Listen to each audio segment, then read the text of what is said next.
Good morning, good morning, good morning, good morning, good morning. What's up, y'all? It's Monday morning. Yes, it's Monday morning. What you doing all day on this Monday morning? Hey, what you doing all day on this Monday morning? What is you doing all day on this Monday morning? What is you doing all day on this Monday morning? Good morning, everybody. It is 9 o'clock Central Standard Time. It is 7 a.m. Pacific Standard Time. It is 10 a.m. Eastern Standard Time. We are locked in for the next 3 hours. Welcome to Wide Open. We are so grateful that you could join us today. I hope you had a great weekend. I just hope everybody had a great weekend. We just gonna have a great time. How about that? I'm literally operating off 4 hours of sleep. Oh. 4 hours per K. Poor K. Poor K. Yeah. Not from the Colombian. Not poor K. Poorkay. Why? Oh, poor K. Poor K. Yeah, listen. Last night turned into this morning, and then this morning turned. Yeah. It just happens every day. You know what I'm saying? I know what you're saying. I wish I was the guy that we watched last week who gets up at like 3:55 and then dunks his. You know what I'm saying? Takes his little mouth tape off and then dunks his face in some water and listening to sermons by 4:12 and running by 4:17 and then he's taking a dive in a pool by 4:19. This guy is Don't forget the chef, Tim. Homie had a chef too, preparing breakfast. Right. It wasn't him. It was a chef preparing him breakfast. Yeah. That dude's there early too. He must live with them, which is crazy for the chef. The chef needs a much more robust life. He needs other people in his life. Shout out to 355 people in the live chat. Good morning, Apostle, Brother, Pastor, Evangelist, Bishop, Timothy Charles Ross. Lord have mercy. That's a lot of adjectives before my name. Shishameyer. Who needs all? Shishameyer. Lord have mercy. I just think it's a lot. That's a lot. That's not a lot. I don't even know if I want to. That's a bit much. Hold on. What was that? What was that list? Let me go back and see this list real quick. I mean, about the only one that I would kind of question is the bishop. Everything else is true, but all at one time just seems like overkill. Wow. Feels like a lot. Feels like a lot. It's a lot. It's a lot. A lot. It's a lot. It's a whole lot. All right, everybody, roll call. 423 people already in the live chat on YouTube. Not somebody spelling out Shishameyer. Oh, my goodness. Good morning, Kuya Tim, which means brother in Tagalog. Kuya, Tagalog. Filipino. Tagalog, yes. Kuya. Yeah. Thank you, Jeff. I appreciate you. St. Paul, Minnesota's in the building. Malaysia's in the building. We know. Hi. Hey. Highland Park, Louisiana. I didn't know there was a Highland Park, Louisiana. Nashville, Queens, New York. Marana, Arizona. Ashtabula. I think I'm in Ashtabula. What? I don't know. All right, have you been kidnapped? Right? How do you not know where you are? Nairobi, Kenya. Thank you, Doreen. North Carolina. Oh my goodness. I don't think I could ever question if I'm in Ashtabula. I'm either in there or I'm not. I don't know if I am. Jackson, Mississippi, what's popping? Brooklyn, New York. Yes. MacArthur and Hidden Ridge, Irving, Texas. In the truck by Embassy City. Wes he gets around the DFW Metroplex. Love you, man. Sandy Springs, Georgia. Denton, Texas. Hi, Carissa. You around the corner. Just come over, Carissa. Imagine. We right here. Make a left. Go down that one street. And then if you turn left on that one street, we're the house with the grass. Yes. And and then I'll check you. I'll pat you down. Yeah, absolutely. We're the house with the grass, By and the gas station. the house that has the doors. By the light. Yeah, by the light, and it has the windows. It has a mailbox out front, and then it has the windows. Be descriptive without being. Right? Be descriptive. Tell me you're ambiguous while at the same time being descriptive. That's it right there. I lived in that one street. If you make a left or a right, depending on which way you're coming, I'm that first house with the grass. Yep. And then you drive in the driveway. Yep. Has a mailbox in the front, Yep. and then has a door. With the people. And there's people inside. There's people inside. Just pull up. Amen. All that ambiguity, and then like just pull up. Ding dong. Just pull up. They found it. Hey, if she found it, she's prophetic. For Bottom real. line. No, for She's real. prophetic, or she's already been stalking us. Yeah. And all these things can be true. I don't understand why I don't know. I'll fix it later. You need help? What's going on over there? No, my computer. I haven't had a laptop in so long. It's acting funny. Oh. Like the laptop is basically like, oh, so you didn't have me for like 12 years. Now you just want me to work for you. It's over here with a whole attitude. I'm like, sorry. Everything you do, my phone can do. Why do I don't understand. Really can't. It really can. So I'm Yeah. so sorry. It's treating me like a woman scorned. David, let's pray for the Lakers. I don't pray for teams, but I do feel sorry. I mean, we don't have a center. We got rid of AD. I mean, that was the sacrifice, right? Yeah. Luka is not a two-way defender. He's also more durable. So in the offseason, I'm not writing off the season yet. Lakers are down 3-1 to the Minnesota Timberwolves. I'm not writing off the Lakers yet. And I'm saying, if we get bounced in this first round, cool. We know what we got to do in the offseason. Right. We know we need a center. We know we need a center. And so that's what we got to do. So, yeah. So Lakers losing in 5, or are they? 'Cause the Lakers Hey, in 5. man. Listen, Shannon got hit with an allegation over the Yo, weekend. That was crazy too, man. I be sitting over here like, what do jokers be doing? That all this news be coming out. Like, I be throwed. Yeah. I be really throwed, bro. Crazy. And it happens so fast. It does. It's crazy. Like, didn't it just come out last week that he was set to sign like $100 million contract, and then this allegation comes out like within from when I read the story. I'm not saying I read the story on day one, but from when I read the story, it was like within 5 days. This person was like, I need 50 of that. Yeah, and he's temporarily stepping down from ESPN. Sheesh. Yeah. While he sorts this out. She's 19. I'm sorry, what? She's 19.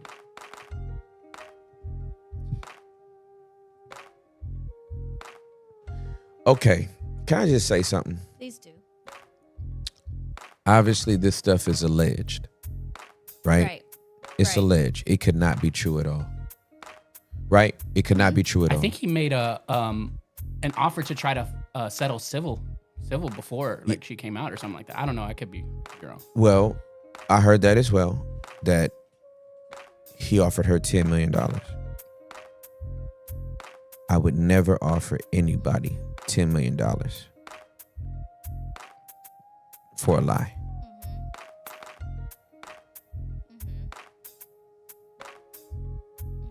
Right? Right. I would never give anybody $10 million. I would never offer anybody $10 million for a lie. Right. Like, hey, you came up with an incredibly creative lie about me. I'll award you $10 million Yeah, sketch. to go away with your lie. No, we got to go to court. Okay. But it's all alleged. It could have happened. It could not have happened. Maybe something did happen and somebody's not telling the whole truth. Maybe somebody's embellishing the truth. Maybe somebody is deceitful and not telling the whole truth. We don't know. Right. Here's what I want you to know.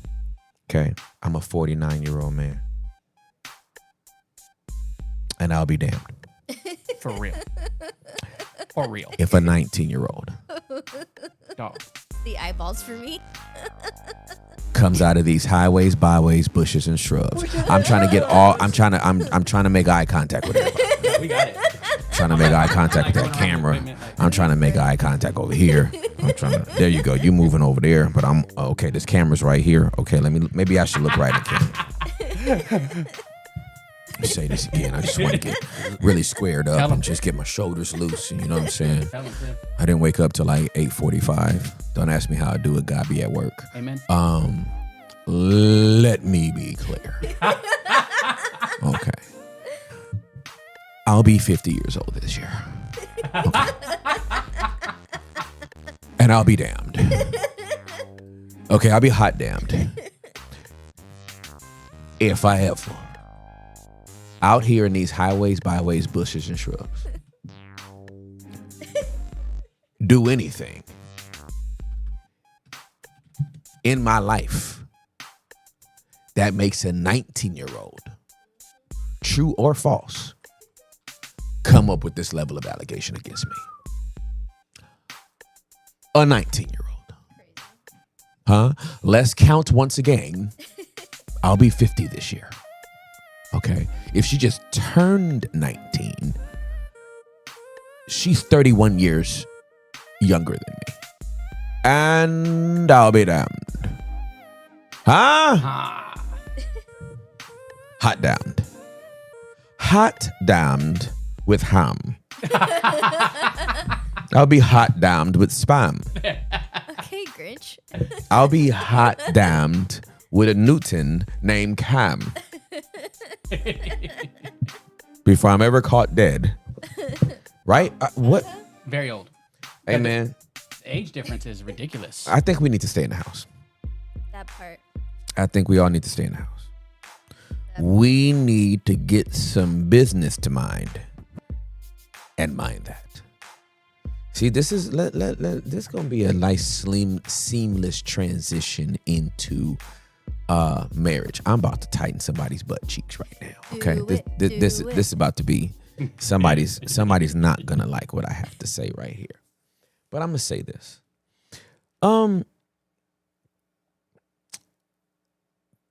Marriage, when done right, it's not the end all be all. Okay. But a lot of these guys, I'm talking about these guys right now. Okay. I'm just let y'all know.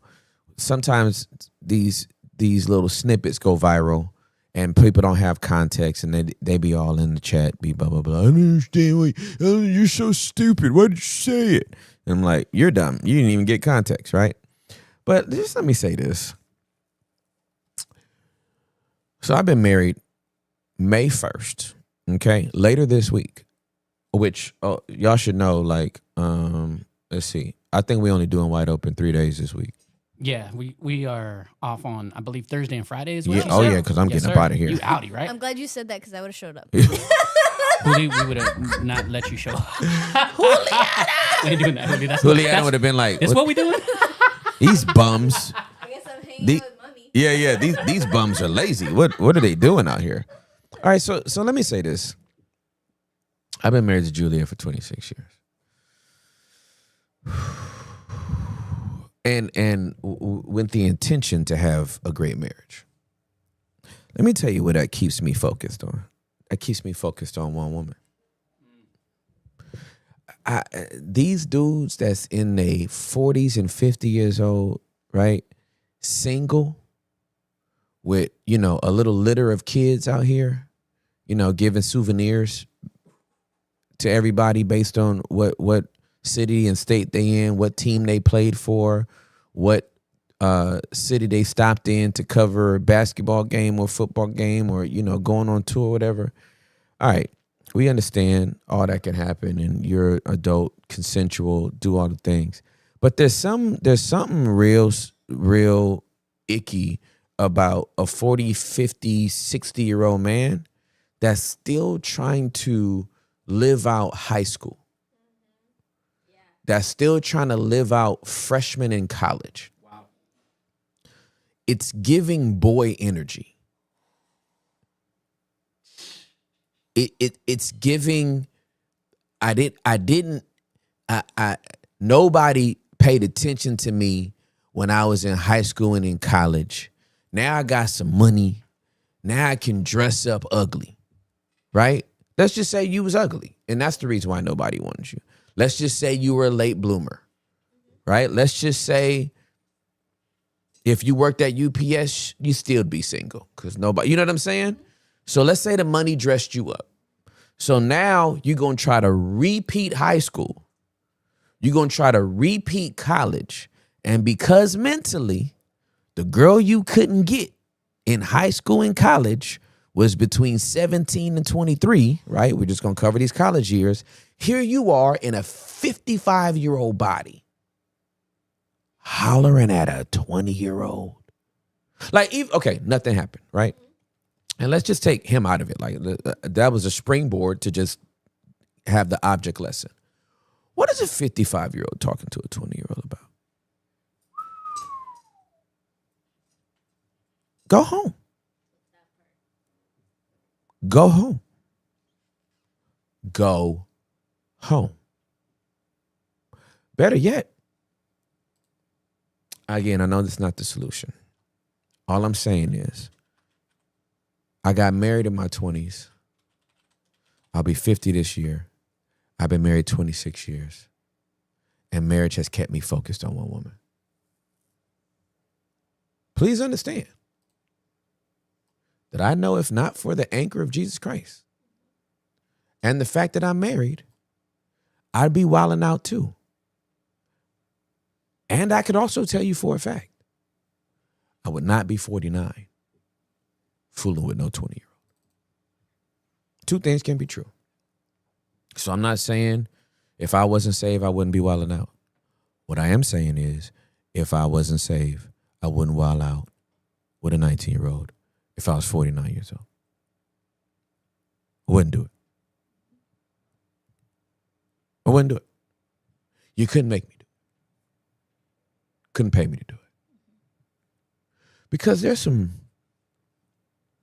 pretty amazingly beautiful 40-year-olds out here that look 20.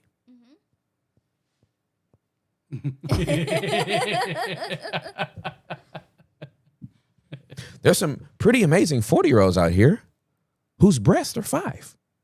Yeah. Got them redone. Like I can put you together. Somebody, I can get you a 45-year-old whose breasts are 5 and whose booty is 3. Yeah. Stomach is 8. Yeah. Just Yep. yeesh. Woo. That guy would. Man, please. There was this. I'm just trying to say. It's a little tough. It's a little tough. Tim, there was this clip with Monique where she was being interviewed by Shannon Sharp like a few years ago, and she was calling him out on them dating younger women. She was calling him out. That girl don't play. Who was it? Monique. Oh yeah. Monique's been on his podcast and stuff like that. But you see what I'm saying? You got to be more careful. That's what we used to say in the hood. Got to be more careful. Can't be out here on all this, man. Can't be out here in all this. You got to walk with your eyes up. Can't stop at every fast food joint. Understand? So I'm just man.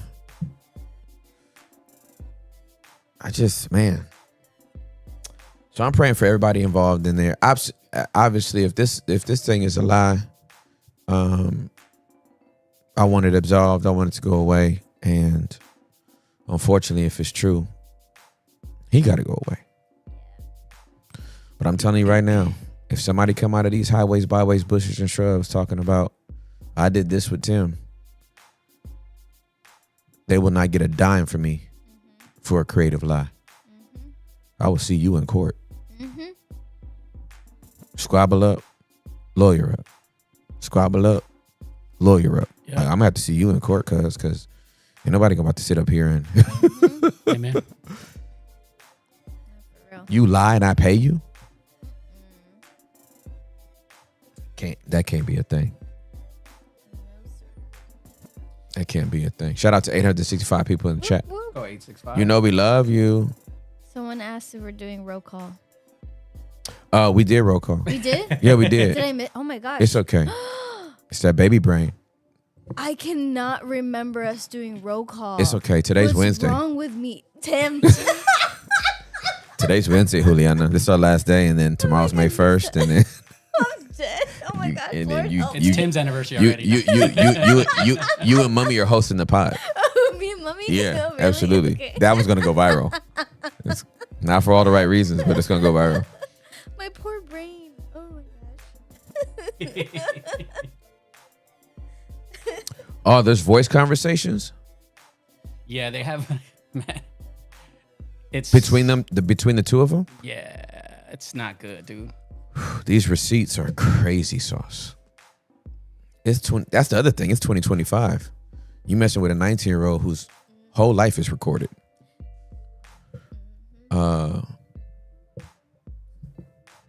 Okay, so Shador Sanders. Man, that's crazy. Shador Sanders had an iconic slide in the NFL draft. Unprecedented. We knew that Travis was going to be taken high, but Travis didn't throw himself the ball, and so it was amazing. Obviously, you're dealing with. I think the NFL needs to understand that you're dealing with a new breed of draftees that enter the draft portal. You're not dealing with people who have made it their life's goal to get into the NFL because it's going to change their whole life monetarily, generationally in some cases if they plan it right. Geographically where they can live. You're not dealing with that person because they're making money already in college. So I don't know all the things that came behind it in terms of, there were a lot of people talking about the interviews that he had with teams were off-putting to NFL teams or whatever. But you're dealing with a young man whose father has been in the media since he was in college, right? A two-way player, a two-sport player, and one great Hall of Famer named Deion Sanders. Shador Sanders is a damn good football player. He is responsible for carrying that team from obscurity. He got his daddy. I mean, his daddy coached, but he was the quarterback. And the pressure that's on the quarterback, he got his daddy a $50 million contract and an extension with Colorado. And for him to fall to the 5th round, I don't know if it was I don't know how 32 teams. How do you make is somebody trying to make a statement? Is somebody I don't know what that means. I don't know what it means for a guy that was projected to go 1st round or 2nd round. Granted, some people were like, hey, I don't see it. 2nd rounder. Okay, but 5th? Tom Brady was in the 7th round, right? Mm-hmm. And you see how many rings he got. So sometimes now he didn't have the projections that or the profile that Shador does. But I'm just saying, Shador has a level head on his shoulders. He's going to make the most of his opportunity, and actions speak louder than words. Really do. You know what I'm saying? I can show y'all better than I can tell you. So if Shador ever listens to Wide Open, or if he ever sees a clip, Shador, keep your head up. And when you get on the field, just prove it there. You ain't got to say nothing to nobody, bro. I promise you, you ain't got to say nothing to nobody. You know who your father is in heaven. You know who your father is on earth. You're surrounded by people that really love you, that believe in you. You have the confidence, you believe in yourself. That's off-putting to some people, especially in our ethnicity, especially with our skin tone. If we're confident, we're braggadocious. It's crazy. I know it. When a white person is this confident, he's chippy. It's crazy all the terminology they come up with. He's a brave young man, super confident, chippy, plays with a chip on his shoulder. He's a dog. He's a dog. They have all these like. But black man, same attributes. Prideful, arrogant, flashy. Man, that's. But that guy's chippy. Maybe it helps his name is Chip. So, Shador, just know, man, you got this, man. Go handle your biz. Yeah, for sure. Go handle your biz. Get on the field and handle your biz. Handle your biz. Yeah, I just feel like he'll show everybody. Yeah, brash, right? People are brash, cocky, right? We get those. They get chippy, we get cocky. All right, hey, dude, this is so funny to me, and I'm gonna tell you why. After I try to sign back into my laptop, which is acting like a little spoiled brat, and I just got it. I can't even spell anymore. You okay, Tim? No, I'm not. And I'm gonna tell y'all why in a minute. I really am. I'm gonna tell y'all why. Tell me why. Tell Tell me why. I forget the rest of it. That's how you do it. When you don't know something, you just you never have to know anything. Right. And if you're lip syncing, just say watermelon. Really? Oh yeah, watermelon sounds like you're hitting all the syllables. Ah, okay. Just be like, they'll be like, oh my God, they know every word. Oh my God, they know every word. It's like they don't listen to anybody else. I've been saying watermelon for the last 7 minutes. I don't know what y'all doing. New hack unlocked. New hack unlocked. That's all it is. All right, so this is so funny to me. I'm going to just read it and try not to laugh, okay? Even though I just looked up and already started laughing. Let me try to read it and try not to laugh. No, don't make me laugh, everybody. Don't make me laugh. Hold on. All right, got it. Hold on, don't make me laugh. Don't make me laugh. Okay, ready? All right, don't make me laugh, though. Nobody make me laugh. Okay? Yes, Juli. See, you have to cover your mouth. You're already giggling. Don't make me laugh. Okay, hold on. I'm gonna read this straight, but don't make me laugh. Okay? Trump says Columbus Day will now just be Columbus Day. Don't make me laugh. Don't make me laugh, Juli. Hold on. President Donald Trump made clear Sunday that he would not follow his predecessor's practice of recognizing Indigenous Peoples Day alongside Columbus Day in October, accusing Democrats of denigrating the explorer's legacy as he pressed his campaign to restore what he argues are traditional American icons. Don't make me laugh. Democrat Joe Biden was the first president to mark Indigenous Peoples Day, issuing a proclamation in 2021 that celebrated the invaluable contributions and resilience of indigenous peoples and recognized their inherent sovereignty. The proclamation noted that America was conceived on a promise of equality and opportunity for all people, but that promise we have never fully lived up to. That is especially true when it comes to upholding the rights and dignity of the indigenous people who were here long before colonization of the Americas began. Trump on Sunday used a social media post to declare, "I'm bringing Columbus Day back from the ashes." I didn't know it got burned. Shout out. Don't make me laugh. He said on his Truth Social site that the Democrats did everything possible to destroy Christopher Columbus, his reputation, and all of the Italians that love him so much. Don't make me laugh. The federal holiday, the second Monday in October, was still known as Columbus Day during Biden's term, but also as Indigenous Peoples Day. That's been a longtime goal of activists who wanted to shift the focus from commemorating Columbus's navigation to the Americas to his and his successors' exploitation of the indigenous people he encountered there.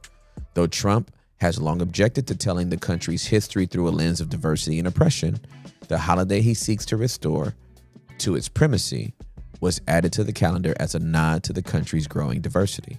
Columbus's expeditions never landed on the North American mainland. Keep that in mind, people.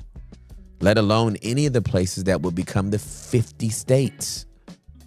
But the native of Genoa became increasingly commemorated in the United States as Italian immigrants flocked to the country and politicians sought to win their report. This next detail I did not know. Indeed, it was the lynching of 11 Italian-American immigrants in New Orleans in 1891 that led to the first Columbus Day celebration in the United States, led the following year by President Benjamin Harrison. President Franklin D. Roosevelt designated Columbus Day as a national holiday in 1934. Can we just talk about America's, the way America apologizes is to like give you a day. Not to like totally own the atrocity of what has happened or hold the people responsible for such atrocities. America's way of apologizing is like, oh snap, what do we do to you? All right, cool. 11 Italian Americans were hung. They were lynched. All right, damn, I only thought we did that to black people. Okay, so we did it to some Italians as well. Cool, I've got it. Are we going to apologize? Are we going to apologize to the Italian immigrants that have moved to this country? Nope, I got something better. Give them their own day. Italian Day? Oh, hell no, not Italian Day. This is America. Christopher Columbus. Give him Columbus Day. I think they like that guy. Isn't he Italian? Yeah. Didn't he get on a boat? Didn't he find something? Didn't he find some land somewhere outside of Italy or Spain or something? Yeah, give him his own day. Give him their day, and we're square. Well, we've done 100 times worse to all these Africans that we shipped over here. Damn it. We'll give them a month, but make it a short month, like the second month. That way we can like get on to like 4th of July and like not have it all smushed together. Wild. What, sir? Why don't we just apologize? Oh, we're not apologizing. Bah humbug. What? It's Scrooge. Scrooge was the president. Sorry. I just made Scrooge the president.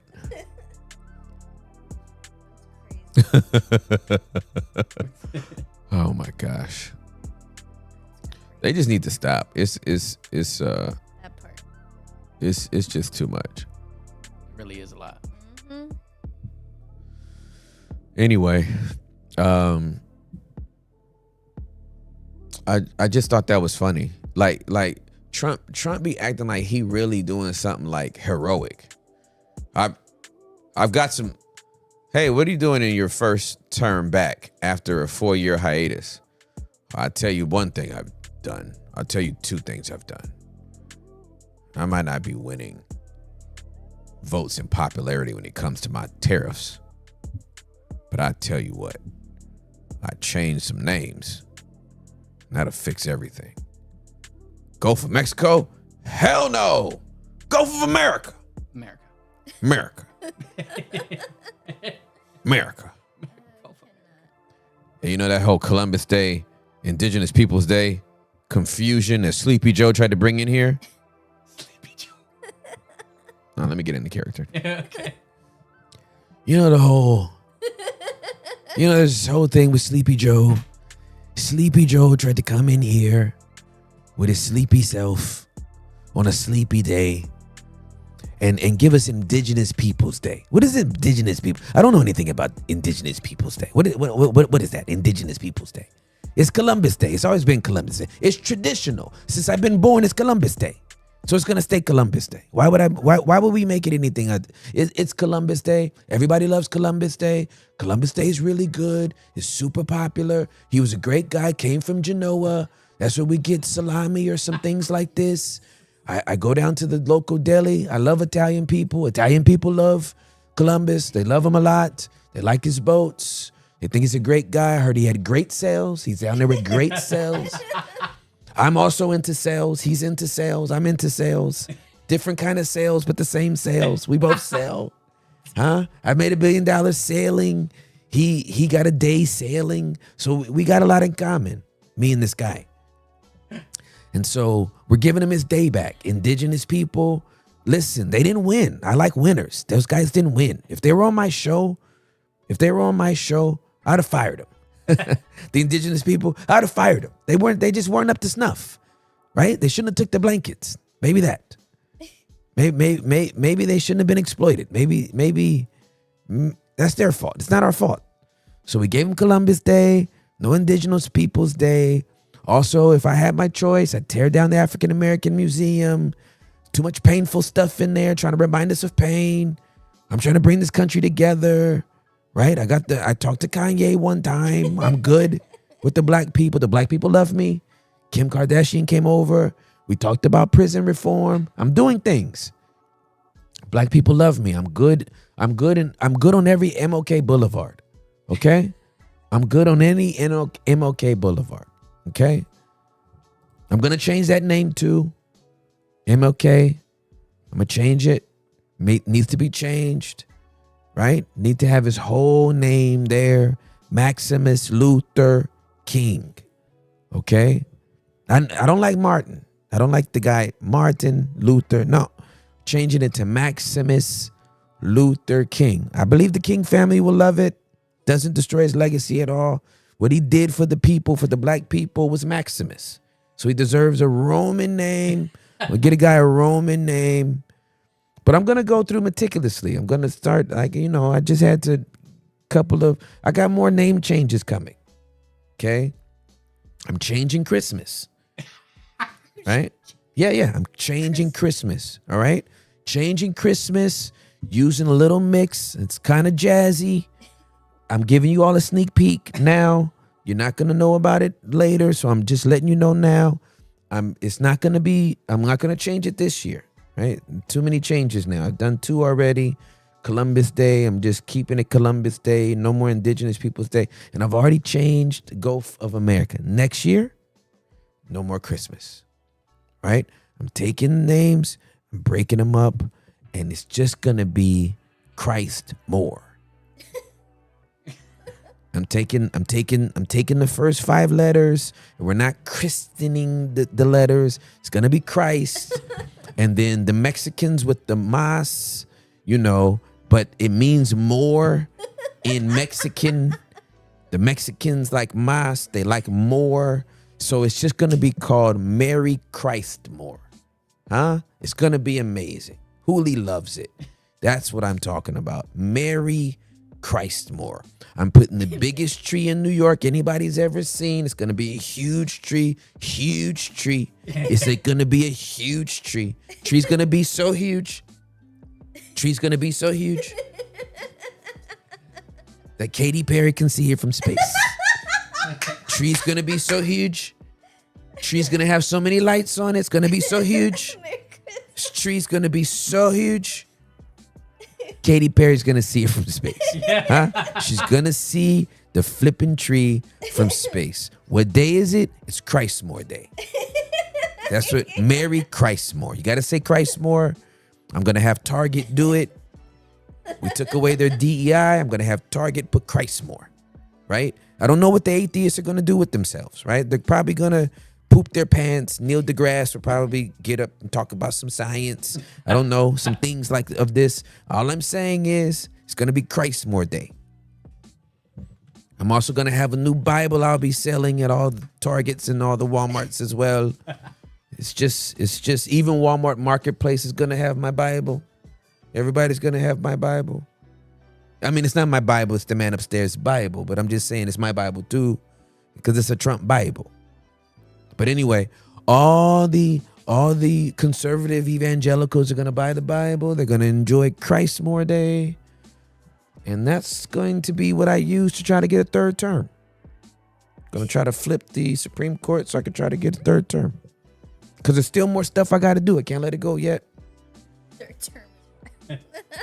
So I think if I just do 12 years, if I get 12 years, I can cement some of these legacies.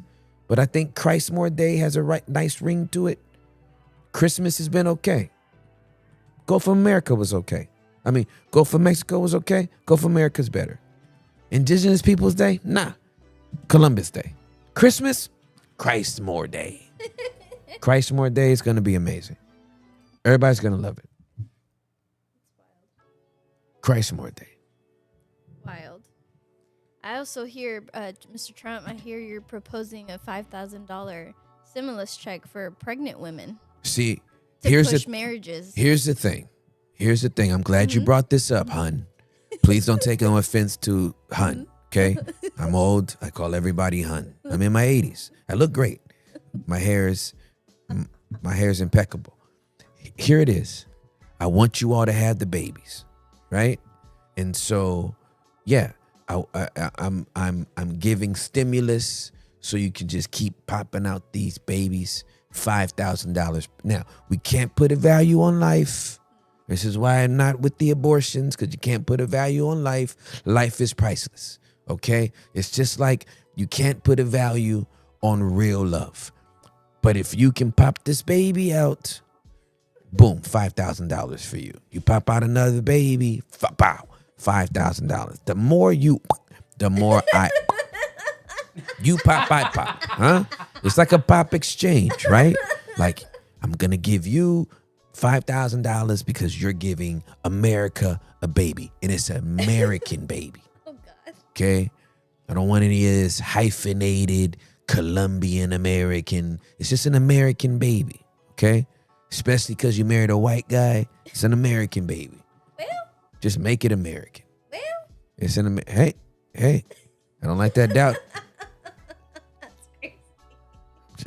I'm gonna drop your stimulus to $4,400 until you get your tone right. Keep your money. No. I need your tone to be right. I want you to have the 5,000, but that tone needs to change. We'll see.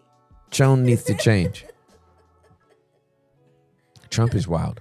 I'm about to square up. Juliana wants to square up. Juliana's like, I'll shoot you pregnant. The chat is like, Mexico's gonna pay for it. I'm dead.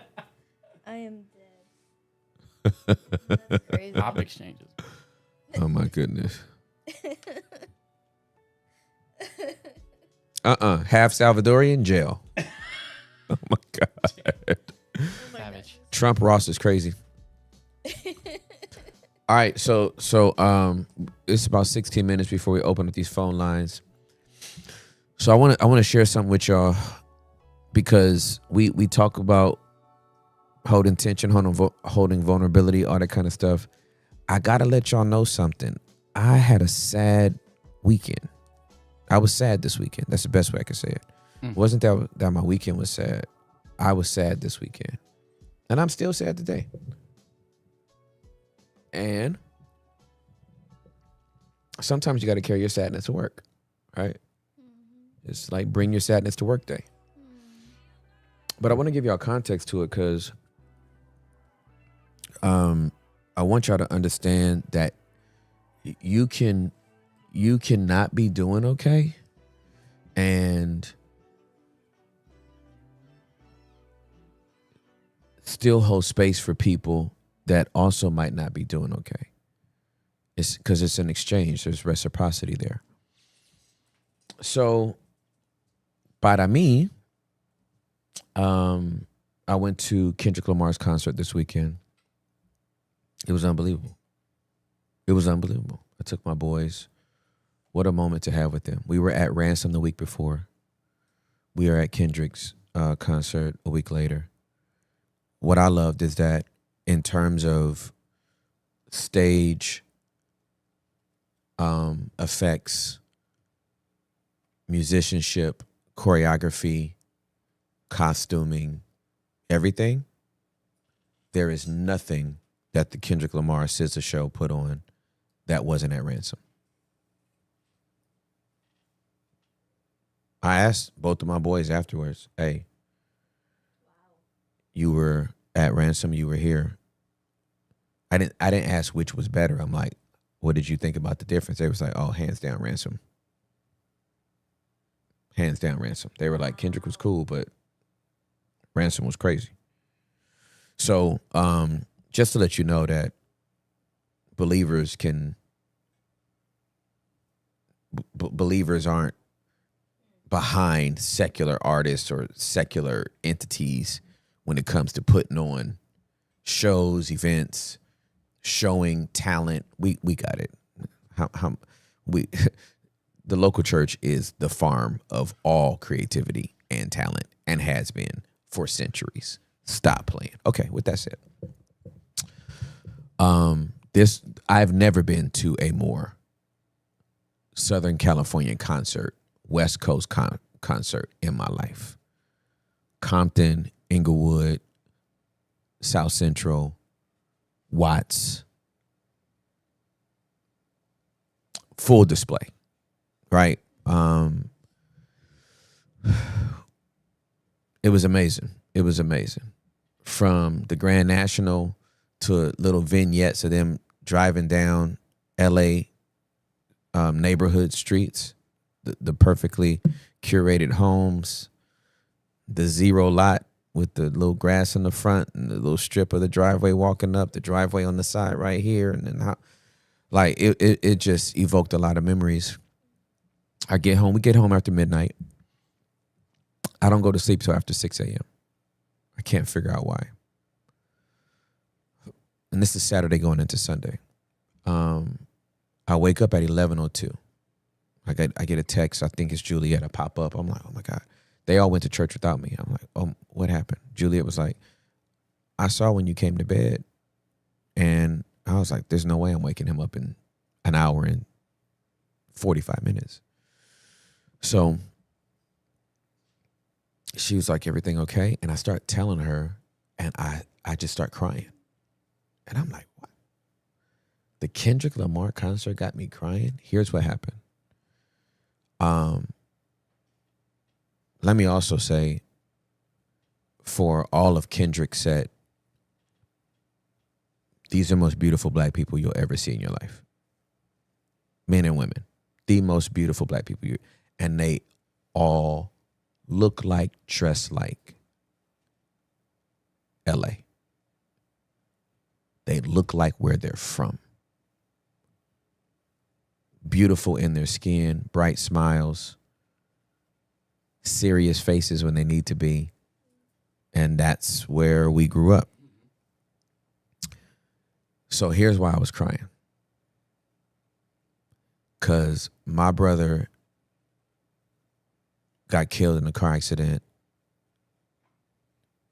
September 17th of 2004. He was 28 years old. So when I looked in the faces of all those people, all I saw was Miles. Because obviously when you die at that age, you don't get to see them age or progress. So all the memories I have of Miles, he looks like them. And then I started thinking about all of my homies that have died, that have been killed. And I'm sitting up in this concert, throwing up the dub,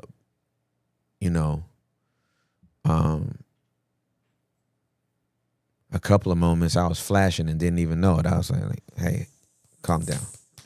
Stop flashing. You ain't supposed to do that. That was eons ago. Stop it. And I'm with my boys and it's a beautiful moment, but I'm also looking around and I'm like, I'm one of the only ones left. Like I can't call nobody that I would usually call and be like, nigga, this was amazing. I know you going to the show in LA, or I know you going to the show in Colorado, or I know you go. Like, it just made me very sad. I have lost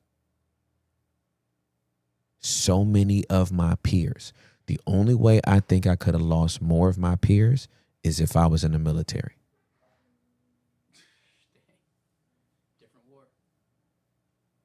That's the only way. That's literally the only way I can think about losing more of the peers that I've lost is there was a gunfight, we were pinned down, and several of my friends and fellow soldiers died. Like literally. Like if I do a roll call, I will get to 20 before I have to start going, who else? So I'm not going to even do that because that would be painful. But like it just,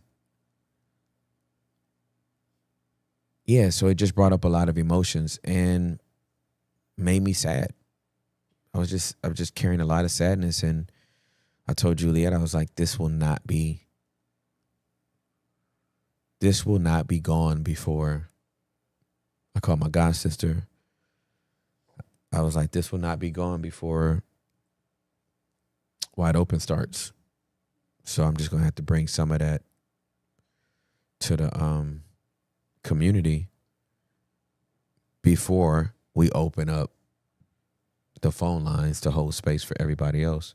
Because it is possible to do two things. It is possible to not be okay and still be okay for other people. And traumas and triggers live in the body, and you just don't know when they're going to pop up. That's why you have to be so aware, and that's why you have to tune in with your body so regularly and so frequently, because you don't know when the trauma is going to pop up. It lives in your body. You don't get rid of it. You just metabolize it and make the proper meaning to it so that when it shows up, you have context to it. But there's no such thing of like, you don't get rid of trauma. It's like I cut my wrist right here on the garage door. It's healing. But there's probably going to be a mark. Like, it doesn't go away. It just heals. So you don't get rid of trauma, you heal it. And it just becomes a scar that you can live with instead of a wound that you could possibly die with. But yeah, it just brought up a lot of loss for me. And I'm looking around and like, beautiful thing about music is it brings everybody out, right? So mothers and daughters and sons and fathers and whole families and every ethnicity you can think of. Gender, cross-gender, all the genders. There was a guy that came with a girl. Girl was beautiful. His face was beat better than hers and had better lashes. I said, well, mister. So music brings a lot of people together. But I was just kind of looking like, y'all like his music, or y'all like SZA's music, or you like both. Only a few of us are from there. You know what I mean? Yeah. It's like, it's different when you from there. It's just different. It's just different. Yeah. So, it made sense. It made more sense to me because I was very emotional during the Super Bowl when Dre and Snoop performed because that was in Inglewood. Yeah. And I just never thought I'd see niggas from the hood. Cali was on display. And then for the next Super Bowl to be Kendrick, Even more. I was emotional both Super Bowls, and then I was still emotional, but now I know that that link is to the people that I grew up with and who I lost. And like, you know, every time you lose a loved one, especially if they're very, very close to you, you lose someone who has a shared experience with you. And so there's inside jokes that nobody's going to get. You know what I mean? There's handshakes that nobody can do. There's references to music and movies and food and television shows and street corners and outfits, and like no one else is going to get it. And so you don't just lose the person, you lose all this shared experience with them. And I realized, like, and I don't think it's supposed to be this way. And nobody can make me believe it's supposed to be this way. I gave my life to Jesus when I was 20 and a half. Been serving him for 29 years. All good. It just sucks that I have very few homies left pre-salvation. That's crazy to me. Including people that gave their life to Jesus. It's just, ain't a lot of people I can talk to that remember that that season of my life, and that's sad to me. That's sad. It's sad not to have that shared experience. So, what do you think that comes from? Because I feel you. I relate to that. But what do you think that it comes from? Like, what do you think the reasoning behind that? Because you said even people that are saved, that you don't fool with no more. Like, you don't get down with on the same level. But is it because we evolve, or? Yeah, like it's I don't think I can generalize it. What I know is that, you know, for me, I know when I gave my life to Jesus and he moved me to Texas, it was to save my life, right? Like, I never became a Texan. I don't own a pair of boots. I don't own a cowboy hat. I don't have a big belt buckle. You know what I mean? Right. I love Texas. This is the city. This is the state that saved my life. DFW is the metroplex where he allowed my life to thrive. I've never had to leave this metroplex since moving here.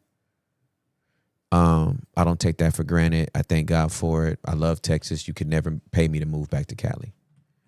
With that said, you'll never take Cali out of me. Cali made me. Texas saved me. That's the order. Cali made me. Texas saved me. And the reason why I've been effective in Texas is because I'm not from here. Ooh, I so feel that. You know what I'm saying? Yeah. That's what's made me effective. I couldn't have pastored the church I pastored in Texas if I was from Texas. Because I'd have came up with the same religious spirit everybody else did. I ain't from here. Just like I keep trying to tell these people, I'm not from here. You know what I mean? Yeah. But that not being from here means that I carry the opposite spirit of the stronghold and the principality that's familiar with this area. That ain't me. So I'm able to move gracefully in and out of it, and that's cool. Yeah, I just think that when you lose connection to people, that's why my oldest friendships are my most cherished, because they remember me before all of this. Yeah. Like it's dope to when I look, I got a few homies I can look in the eye. I'm gonna give a shout out to Misha right now and Rosela. I give a shout out to Misha and Rosela, two of my homegirls. They'll tell you, all right, he's saved, but this nigga's always been him. Yeah. Which one's the one that came to the comedy show in Addison? Oh, that was Letty. Letty. Letty Okay. Serrano. Letty Serrano. I've known Letty since 4th grade. I've known Letty since 4th grade. And she flew Yeah. from Oregon Something like that. to come see her friend that she's known from fourth. I'm talking about stuff like that. Yeah. I'm not talking about just a bunch of gang affiliated niggas. I'm not talking about that. Letty remembers me from fourth grade. I cherish that. Yeah.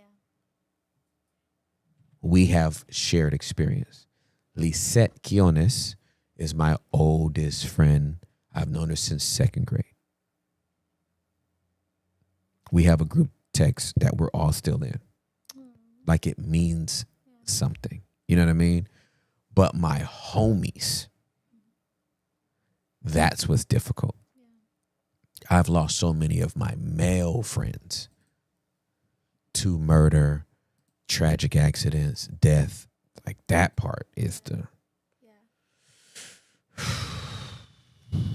Well, I just wanted, before we take callers, I just wanted to thank you for your humility and vulnerability. And I know we gave you containment, but I wanted to know if you needed any other nutrients before we... You're so sweet. Do you need any other nutrients? I'm eating a lot of comfort food. Amen. Because I'm sad. Yeah. So on today, I shouldn't have it again because every meal has been like this. Pero.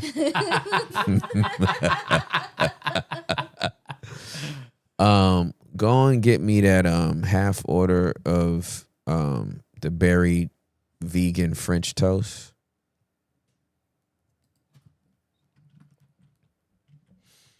And I want hash browns with grilled onions, tomatoes, and double avocado. Aguacate. Aguacate. You know that was not me asking for your lunch order, right? I was looking at deflected. He changed it. He was like, she was asking if you need anything. I literally thought you were talking about lunch. Relational nutrients. Yeah, I left out the relational nutrients. I thought you were. Okay. I thought that was like a smooth way to get a lunch order. No, I was wanting to say Actually, it that. was. Oh my God, that's so sweet. Actually, it was. She got your lunch You, order. you but wanted to know what I needed relationally. Yes. I just needed containment. I really did. And presence. And you all are present. Like I'm aware that there's nothing you can do. I don't need no feedback. I just needed containment. Yeah. We love you. Love you too. I refuse for this to be a safe space for everybody else except me.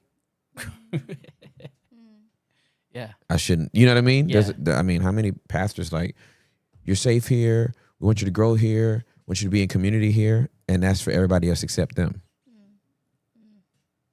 You the only one without community? Yeah. You the only person that can't be vulnerable? You made it safe for everybody else except you? Like, why would we do that? Yeah. So, no, I appreciate that. Before we start, may I offer an observation that I just noticed while we were holding containment for you? For sure. Is that someone who, like yourself, who's done so much work and also has gone through a lot of process, it took you several hours for you to understand and identify and then share with your spouse, your unit, right? You're the person who you're one with. For sure. To be able to discover that. And I think that a lot of people in the community that are taking this risky journey think that they need to get it right away. And it takes a long time. Take some time. Yeah. Like I was up till 6. I was feeling a lot, but I didn't have language for it yet. And then after I slept and woke up and then processed it, I had language. So yeah, it doesn't mean that you get it right away, but you have to be curious enough and stay present with your body long enough to find that answer. You don't get to stay in your feelings. I didn't go through the whole weekend just silent. Yeah. Everybody asked me, what's wrong? And I'm like, nothing. Or just crying uncontrollably, right? Crying is great, but at some point, no, crying is great. And at some point, words have to follow because your brain needs words to heal. Yeah. Your brain needs words to heal. So 10:05. Let's get it. Y'all hear this music? Hey. We wide open. These phone lines are wide open. Hi, everybody. We wide open. Hey. Okay. So we are wide open for the next, I guess, 2 hours and 55 minutes. We started 5 minutes late. Forever. We wide open forever? Lord have mercy. Juliana's like, what? Juliana's like, I'll fix y'all. It's 2 hours. Oh, y'all want to call in? We're calling in forever. That would be crazy. Like, that would be very crazy. I wouldn't be here for that. I don't think any of us can do that. Yeah, I don't want to be here forever. I want to be here for a little bit, but I don't want to be here forever. That sounds terrifying. All right, who's our first caller? All right, Tim, we got Taylor joining us on Wide Open. Taylor, can you hear us? Hi, Taylor. Yeah, Oh, it's Taylor. hi. Oh my gosh. This is crazy. Is it crazy? Sorry, if you can hear birds, like I'm outside in my backyard. So. Girl, I mean, it's a beautiful day. To hear birds chirping is a beautiful thing. So you've added to the ambiance. Thank you so much. Yeah, I just wanted to thank you and everything for your vulnerability, like the past, 20 minutes. It's like always refreshing to hear, like especially an older male, like share so much, especially get emotional. And yeah, sorry, I'm like kind of nervous, but I feel like my sentences aren't making sense. No, you're fine. I appreciate you. I'm tracking with you. Take your time. Also, hi Juli and hi Derek. I haven't talked to you guys in a while. We love you. We miss you. Love you too. Okay, so I have 2 questions today. One of them is like I wrote them down. So how do I get through my 20s without always worrying about finances? So I'm 21, and today actually I am gonna put in my letter of resignation for my job. It's been like I've worked there since November, and it's been a lot. I work with kids and families and kids that have like behavioral health like problems. They have really hard time processing their emotions and like expressing them. It's a lot of big behaviors, and so I go in and help them self-regulate and help the families kind of have the same resources for that as well. And the past couple months have been really rough because they basically told me, oh, once you get to the 6-month mark, like everything will fall into place. And it's not just meeting with families and kids, it's like taking the notes and everything as well. And so I've been stressed out for a long time. And so it was time for me to go. And I literally haven't had a day not to think about work until Thursday last week. So, and I felt pressure by, my best friend. And I know now my family is like, oh, you don't have to like start anything right away. We know that you think through things pretty well. But I still have that in the back of my mind. Like, okay, what am I going to do after this? Like, I need to get a job after this. I want to start school in the fall. So yeah, I wanted to see what you thought. Yeah, for sure. Well, first of all, I don't know many 20-year-olds, 21-year-olds taking on such daunting task as to help kids and their parents with those high behavioral markers. So kudos to you for even being able to do it for 5 months. There's a lot of adults twice your age that are burning out in this field as well, or not coping with it well. I also want to commend you for knowing your limit. There's a difference between making a decision informed by your self-awareness than there is to quitting. And you don't sound like a quitter. You sound like somebody that knows their capacity. Yeah, I was not raised a quitter, and it's like in the back of my mind, I've been thinking about my dad. Like growing up, he always said, like, "Don't quit. We don't quit. We're not quitters." So Yeah. it's been honestly, it's been a back and forth thing about whether or not I should leave. But yeah, I know I need to do it. Yeah, for sure. And you sound resolute. I just wanted to give you kudos on knowing when and not trying to be a hero and staying until, you wind up freaking out on somebody's kid or somebody's parent, right? Or one of your coworkers, right? So, yeah, it can feel so scary to end a job or a season at any stage of your life. And I don't think it's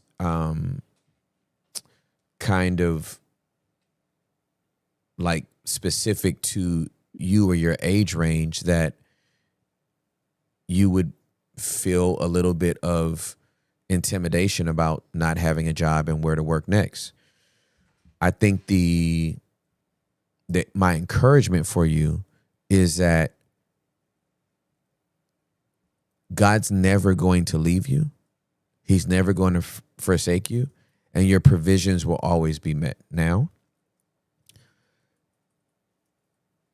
before I'm accused of Jesus glitter, let me give you some context. When I say that does not mean you're going to always be working at the place of your dreams and making so much money that you can go afford a vacation in Cancun every quarter.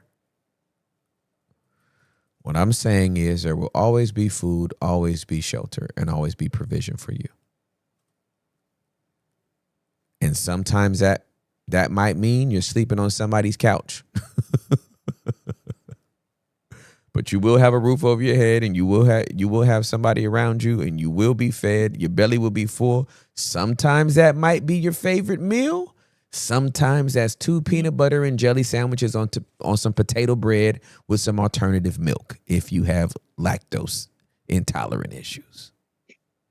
Okay. The encouragement I have for you at 21 is that where you haven't had the experience to trust God in these type of situations, just have faith. Because that's all he's asking you to have. Yeah. So just have faith that as you make this decision, God is already arranging for your next provision. Right. And you do not have to have it all figured out. You do not have to end this job and have everything lined up between now and next fall and what you're going to do and blah, blah, blah. You don't have to know that right away. That's a myth. The 5-year plan is a myth. The 10-year plan is a myth. It's a myth. It's a myth. I'm not saying it's bad to have a plan. I'm saying I've lived enough life to know that life is too unpredictable to think that what you think you gonna do is 5 years is gonna go exactly the way you plan. Mm-hmm.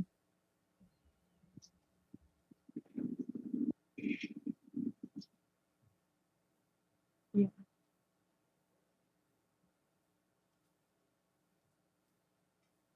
Yeah, it's funny you say to have faith for it, because even last year, so I just recently moved to Tucson in July, and I moved here. That was my faith step. I've moved here with like no other really family out here, and I was believing God for provision for the first. I was supposed to start fall or start school back in last fall, and I was an out-of-state student, so the tuition was crazy. And I believed he would do it, and then it ended up falling through. And I went through the process of grief and how I just was angry at God for a while. And so now, like, a couple weeks ago when I kind of realized that it's happening, or that I'm choosing to go back to school again, and I have to put faith in him again for the provision. Mm-hmm. It's like, I mean, I'm more sure about it now than I was a couple weeks ago, but yeah, it's still hard sometimes. Absolutely. And if you've listened to any amount of what we say and do here, when you can't do it brave, do it scared. And to live by faith is to grow comfortable with ambiguity. It is to grow comfortable with 3 words. Well, really 1 letter and 2 words. I don't know. Yeah. People start asking you, okay, you're about to, you put in your 2-week notice? Okay, wow. What are you about to do after that? I don't know. What are your summer plans? I don't know. Yeah.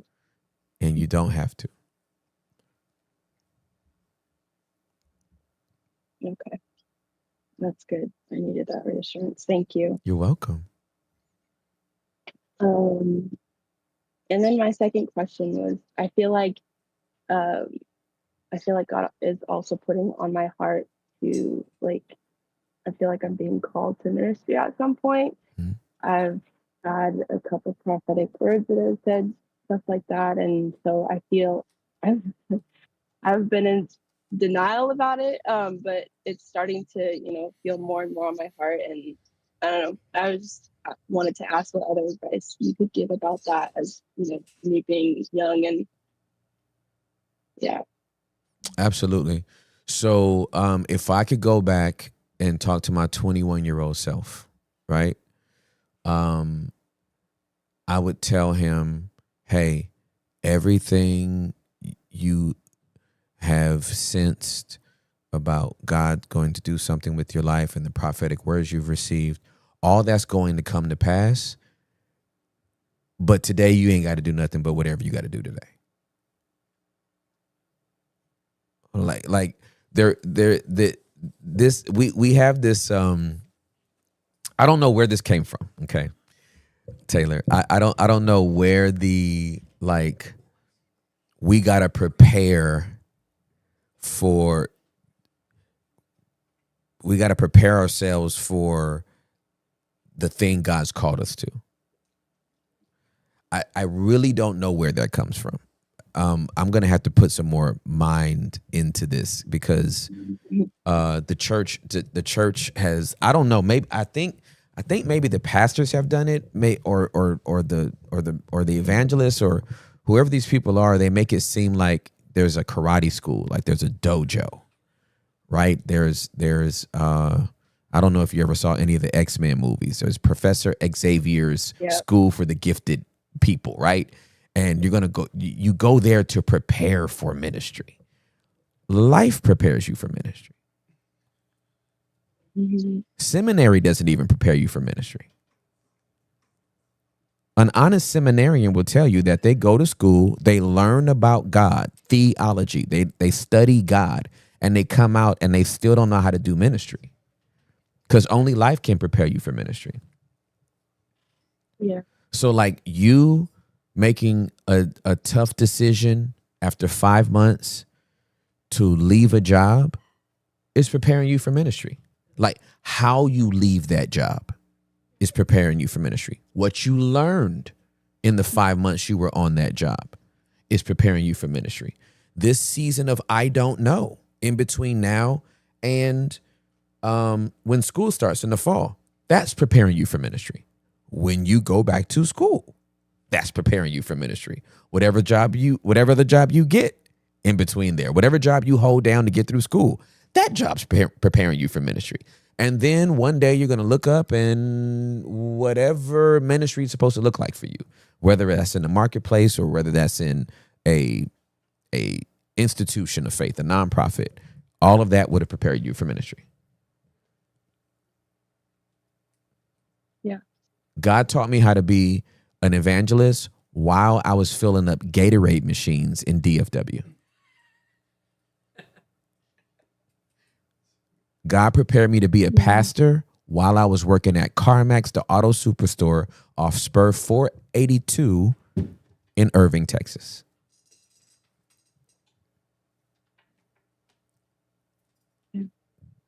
God prepared David to be a king while he was tending sheep. God prepared Saul to be a king while he was looking for goats. Mm-hmm. God prepared Jesus for a 3.5-year ministry while he was a carpenter with his daddy.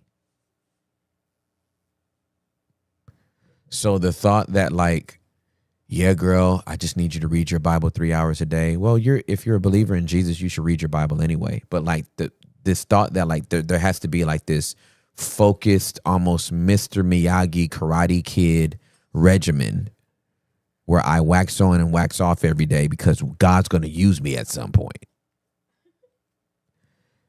We're not even present in the day that we have because we're looking forward to something that only he starts in the future. We don't know what that's going to look like. So we shouldn't be preoccupied with it. Yeah. We want it to move so fast. Yeah, absolutely. And it will all just unfold. We don't have to rush it. Right. So I hope that's helpful. It is. Thank you. You're welcome. Nice to, I like to hear you. I mean, like, gosh, I've been watching you for like maybe 2 years now. And I'm not super consistent with the episodes, but it's nice to hear you talk about like when you were younger and, you know, what you would tell your younger self. Yeah. Yeah, so I appreciate that. Thank you. You're welcome. I love you so much. Thank you so much for calling me and letting me hear the birds in your backyard. Yeah, and the cars. I mean, I'm right by a road too, so. We only heard the birds. We didn't even hear the cars. Okay, cool. Yeah, They you can have get good lost. headphones.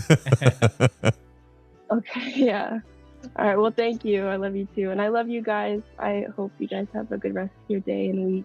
All right, you too, Taylor. Love you. Love you, Taylor. Bye. Bye. Oh, she's so sweet. She's so sweet. She is. She used to moderate for us. Yeah. Did she really? Yeah, she's part of the mod squad, one of the first 5. Oh, that's Taylor. dope. Oh my God. Yeah. I didn't know. I didn't know. The She's- Fantastic Five. She's young. She's young adult dweller heavy too. Like That's she's dope. one of them. I love it, man.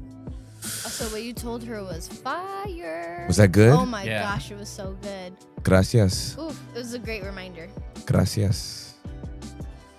All right, who's next? Tim, our next caller is Darren. He wants to just be shown to you, Yep. not to the public. Yes, so sir. we're gonna add him on right now. Darren, we got you live with Tim Ross. What's up, Darren? Hey, how you doing? I'm doing fantastic. How about yourself? I'm doing good. I'm here with my wife. Hi. Yeah. And then my baby over there. All good. So, real quick before I get into like my question, I wanted to get a couple quick side notes off my chest. Number one, I'm also a diehard Raiders fan, so I Let's appreciate go. that. Let's go. Raider Nation, baby. Yes, wifey. Yes. I love y'all. I don't even know what y'all talking to. I don't even know what y'all calling about, but I'm in love with both of y'all and your baby. Yeah.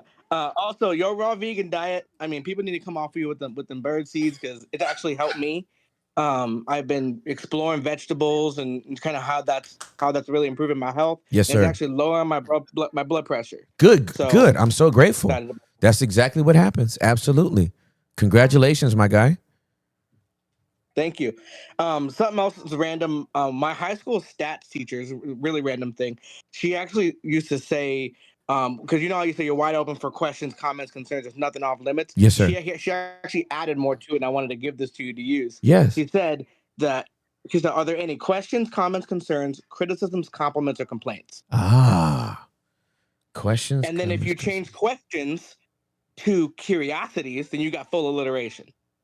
Oh, ooh, I like you. Okay. All right. So I'm a wordsmith too. I am too, bro. Okay, so curiosities, comments, concerns. Yep. And then what's the rest of it? Criticism. Compliments.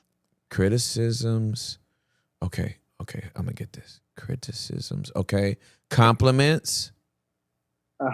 Or complaints. Complaints. Oh, I love full alliteration. Curiosities, compliments, concerns, criticism, compliments, complaints. I'm gonna get that down. I got it. Locked in. There you go. My man. There you go. Darren already helping me. And now for your first complaint. Okay. I feel like everybody need to get off Hector's neck with all the little side ad libs. They are my life. I love his ad libs. Y'all need to come off his neck with all that. Yo, Hector's not even here today. He is going to be in heaven when he hears this. And you might unleash a dragon. You might have just asked for the destruction of smog. Wow. Oh my God, I'm so scared. He might come back the freakiest of all freaks. Just because Darren just unlocked him. He is on anniversary. So. He is on an anniversary, so he's probably in Freakville right now. Yeah, he locked in. Yeah, for sure. So my question, Okay. is what words can I use to establish and stand on boundaries with my family? Mm-hmm. That's the main focus. Okay. So for the call, I hope to be contained and validated. But then after I vomit and you get more context that you need, I'm hoping for advice and structure on how I can have conversations with my family members without myself becoming dysregulated and overly emotional. Great. Now, this topic is equal parts fresh as of a few days ago and deeply infected from decades of trauma. And I have a family dinner coming up in a few hours. Whoa. Oh my God. From Tucson, Arizona, but we're visiting in Cincinnati, Ohio right now because his younger brother just got married. Yeah, I'm going to give all that context. Can I tell you it's been tense? Wow. So let me get into the context. So whoo, no pressure on me. Lord have mercy. Let me lock in. No. All right. So I have been metabolizing your content ever since you started, and I'm an associate and generations pastor in Tucson. Got it. And I teach your principles of your content around being regulated and setting boundaries. So I understand the concept. Yes, sir. But with my family, of course, they seem to know how to push the exact buttons, albeit unintentionally. Yep. And bypass all the rewiring I've seemed to have done and trigger me in about 0 to 60 seconds. Understood. Yes, sir. So my usual response to my family when triggered is silence and withdrawal, but every now and then my body boils over and I respond with outbursts of anger. Mm-hmm. Now, as she said, I'm currently on vacation in Cincinnati, celebrating my brother's wedding in which I was the best man. Yes, sir. This week has been a gauntlet, and I discovered just how triggered I still am by my family and also by the extended family I gained. Yes, sir. Now, mind you, me and my wife are the only devout Christians in the whole group. Understood. So my brother and his in-laws are church attenders who have professed Jesus as Lord, but are on their journey, and my mom and dad are not believers in Jesus. Understood. I have the added pressure of being the only pastor, and therefore the one who needs to be the most guided by the Bible, while everyone else around me doesn't feel bound by those same guidelines. Mm-hmm. Now, if I would have popped off like I wanted to, I would have caused a scene, been sinful, I would have misrepresented Jesus. And the thing is, I don't have a way of being honest with them without being angry in a way that doesn't represent my current value. So there's a disconnect there. Got it. So then a brief recap of the things that prompted this call. Number one, my mother tends to want to control things and will switch to mommy mode when it comes to things that I do, especially with parenting choices I make with my baby girl. Mm-hmm. I get triggered when she attempts to assert authority she no longer has over me, my child, and my wife. Mm-hmm. Second, my father desperately wants my baby to love him and come to him, which is natural. Mm-hmm. But he's a 6 foot, 250-pound, bald black man. He's imposing. It's gonna take a minute. He's imposing. He's me, but like twice my size. Right. My husband's 5'2" for reference. Got it. So naturally, my baby's nervous around him, and this is the first time that she's met him in person, minus video calls every single week. So during the wedding, my dad's trying to ignore my child's rejection and hold her anyway. Now, I let it go for a little bit because at first, baby was being dramatic because I was right there. But then after a while, I could hear it in my baby's voice. She was becoming distressed. And he shoved off, not physically, my mother and a friend of ours when they attempted to remove my child from the situation, which I also let go. But then he shoved off my wife, trying to get her kid. And I had enough. So I jumped in. I said, "Hey, we're done with this." And he started questioning, like, why are we doing this? I'm like, because at some point we got to cut this off. And so he backed off and threw his hands up, but you could tell I hurt his feelings. And he really didn't talk to me much the rest of the night, which was annoying. Then, third thing is my brother decided to get upset because as his best man, he wanted the whole bridal party to make an entrance, and he didn't want me to hold my child. Now, the reason why I was holding her is because my wife is pregnant with baby number 2, and she has severe complications I'm not going to get into that make it so that she's not always available to parent our child. Right? Not to mention, my child had jet lag, allergies, all the things that are making her the fussiest baby on the face of the planet. And she only wanted me. She was only tolerable and regulated around me. So naturally, I'm going to be the one to hold her. Right?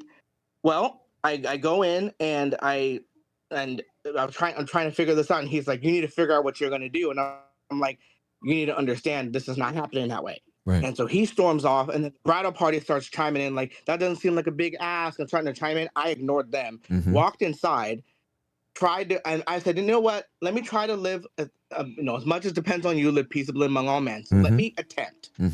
So I handed it off to mom. Thankfully, she didn't fuss or go crazy. She was fine this time. So I went back out. We did the whole thing. It was fine. But again, my brother was probably more focused on the wedding, but didn't really talk to me much after that either. Right?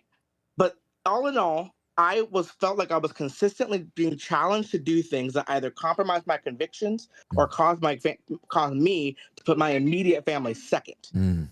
And so this is just really another installment on an ongoing saga where I regularly feel unheard, unknown, unseen, unloved, disagreed with, misunderstood, and even sometimes made to be the difficult one when I'm just being myself. I am very different from my family. I'm a Republican. They're all Democrat. Like, it's a whole situation. I'm all up in the church. They're not. Like, it's anything that they do, I don't do. It's really opposite. So here to you, if I'm crazy, I'm submitted for you to tell me so. If I have any wrong thinking, I'm humble enough to accept correction. If there's anything on my end that needs changing, I'm willing to change it. Because despite what they have done in the past, I know they're good people that I deeply love, and I want to have a better relationship with them. And I know that if I can set proper boundaries, I generally trust that they will follow them. I'm just scared of the small percentage or odds that they won't and will alienate me because I decided to set these boundaries. Last bit of context. I'm currently writing and gathering material for a book I'm calling The Veil of Grace, where the message is calling us to look at those who offend us through grace like a bridal veil, where we can still see what is beautiful, but it covers what is ugly about them without fully concealing or ignoring it. And I felt led by the Holy Spirit to follow a particular model in conversation around offense. So I'd like to frame your feedback and advice in context of what the Holy Spirit mandated me. Got it. So the acronym is called LEAD. So L is for listen. That's active listening, clarification, curiosity.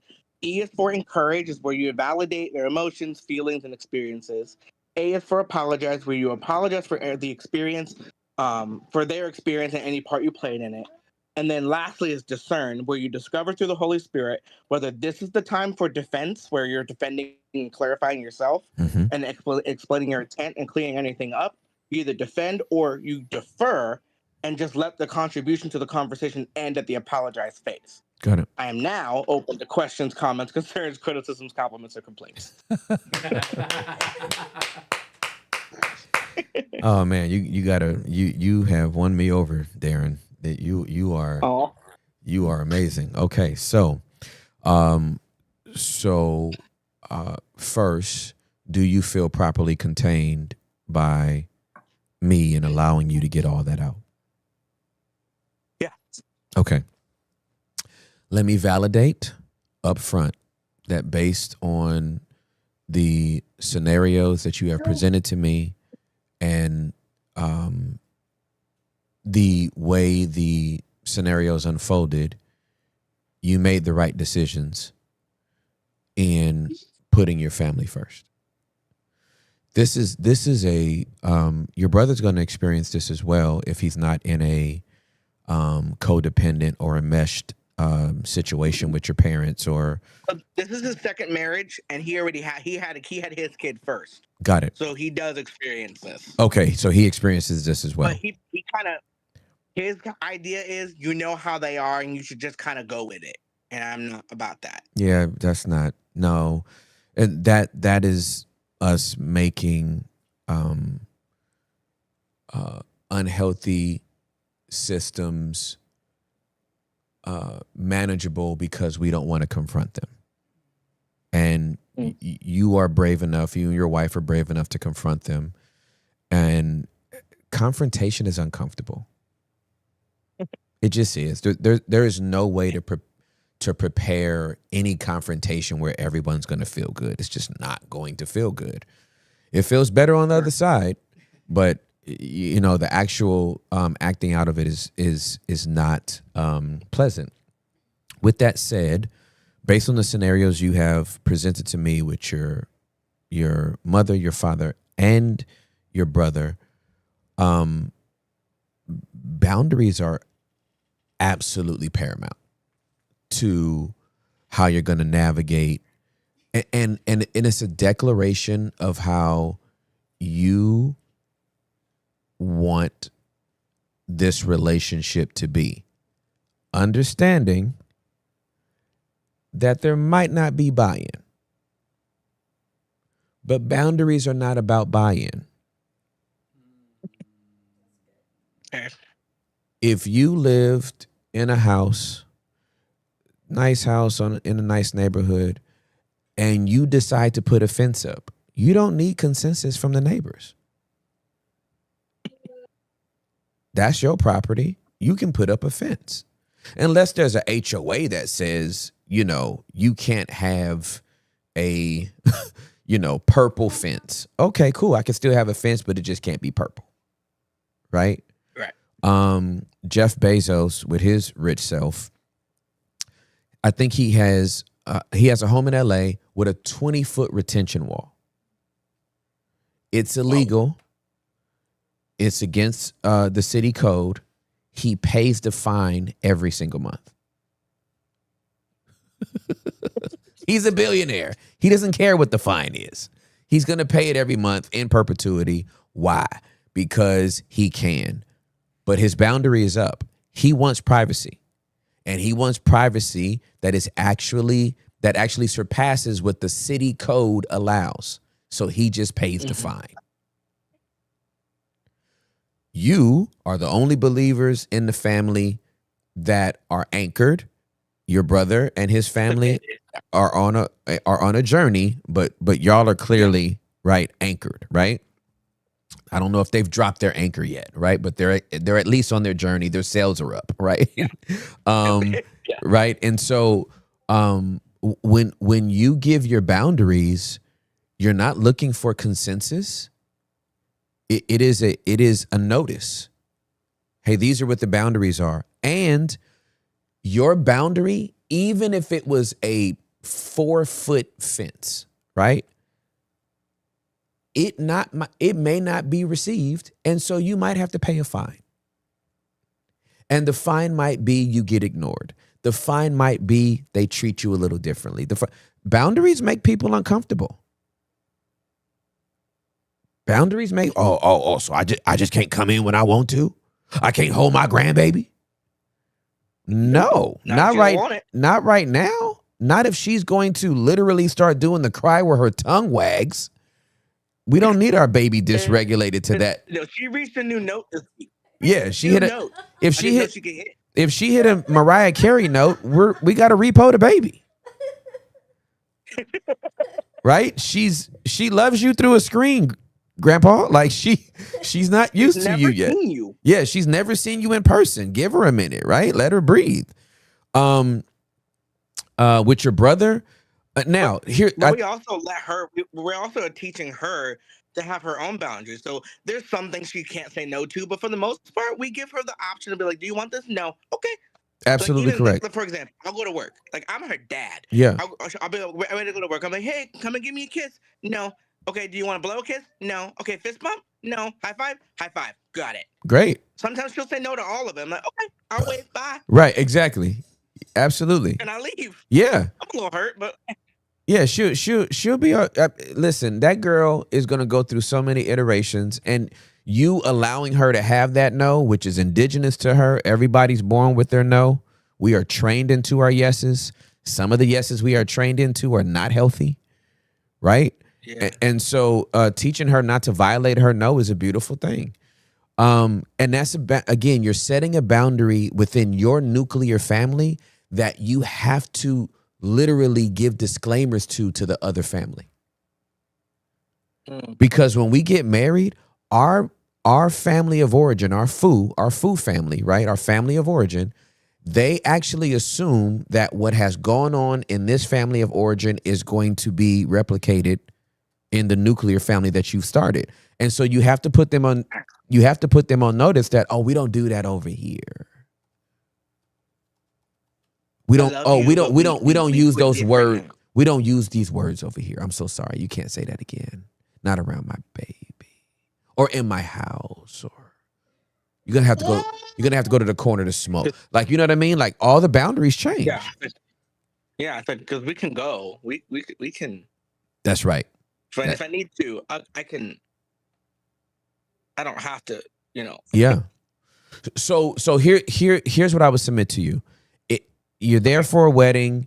You guys got a dinner later on today, and what I would submit to you is the instances sound like one-offs, like things that, like, obviously the little thing he wanted you to do with the whole wedding party, that's not about to be repeated today. It's just dinner, right?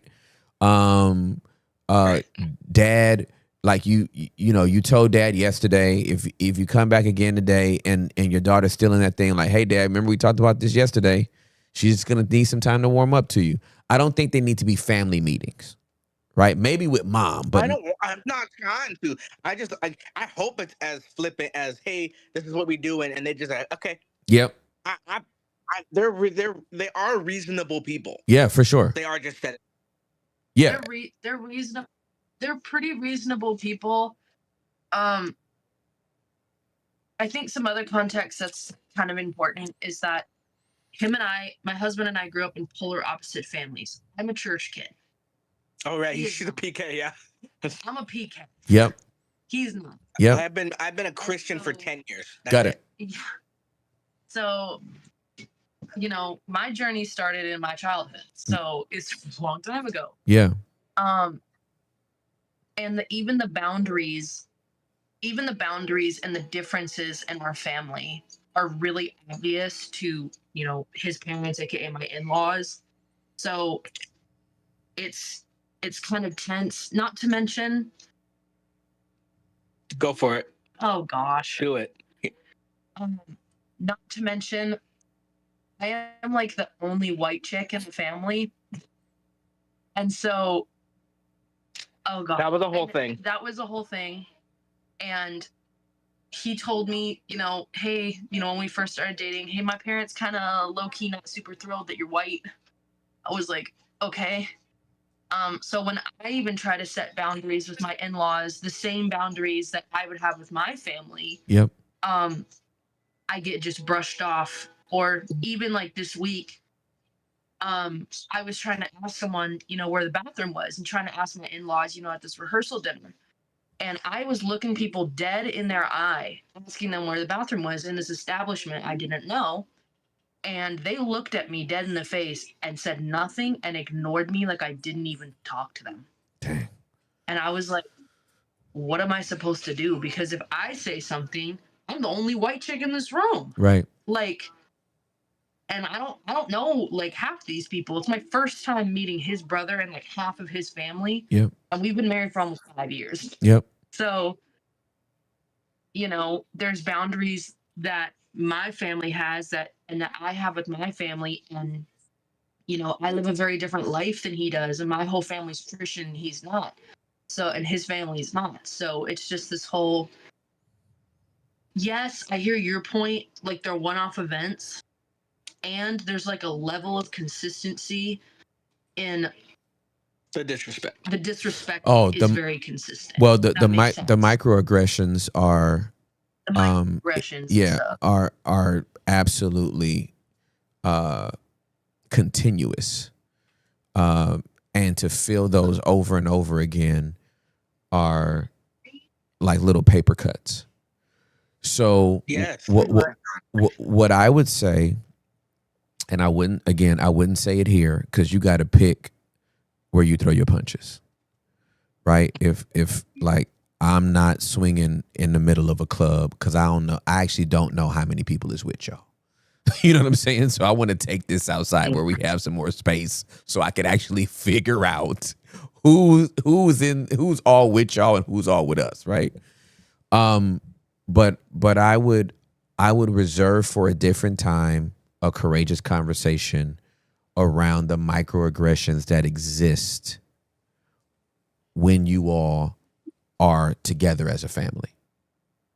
And again, we might not get this configuration again into another wedding and or a funeral. But if it's going to be around the family of origin on your side, Darren, then I think it is incumbent upon you before that next, again, the dinner, I wouldn't worry about this. But before that next kind of family gathering, outside of that, I don't know if that's 4th of July. I don't know if y'all all live in the same town or if y'all had to fly into different parts or just. We everywhere. I live in Tucson. Family's in Texas. So we're in Cincinnati right now. So we're everywhere. Okay, y'all are everywhere. I would just have that courageous conversation probably with the parents and the brother, whatever the family of origin is. It's like, hey, yo, because I'm the type of person, I shoot elephants in the room. I will never let an elephant breathe in the same damn room I'm standing in. I will never let it happen because it's funny elephant. you say that because I've always felt like I am the elephant in the room. Yeah. Because I'm a Republican, so it was funny, and 2, they're not. So I've always felt like the black elephant in the room, not the black sheep, black elephant. Yep, absolutely. And I'm obviously there. I'm obviously different. I've been doing stuff. I've been doing things different than them, and I've been living upside down since I was born. Yep. I've always been different. Yep. And that's always been questioned. Yeah. Right. Yeah. And it's like my no got taken away very early. I was just not allowed to say no. What you're not going to do is say no. Mm-hmm. Like that's just not. It was just not allowed. You know. Yeah. Black families. It's not. It's just that is disrespectful. You might as well say F you. Yeah. Absolutely. For sure. Right. Yep. So I've been on a journey and getting my no back. I went too hard the other way, and now I'm having to come back. You know. Understood. So, again, I don't have enough words to even tell them. Like I don't know what to say. Yeah. For sure. Without me getting disrespectful, especially my tone. Understood. You know? Yeah. And now I can't help it because I don't have the words to say. Understood. So are you opposed with me helping you to shift your perspective?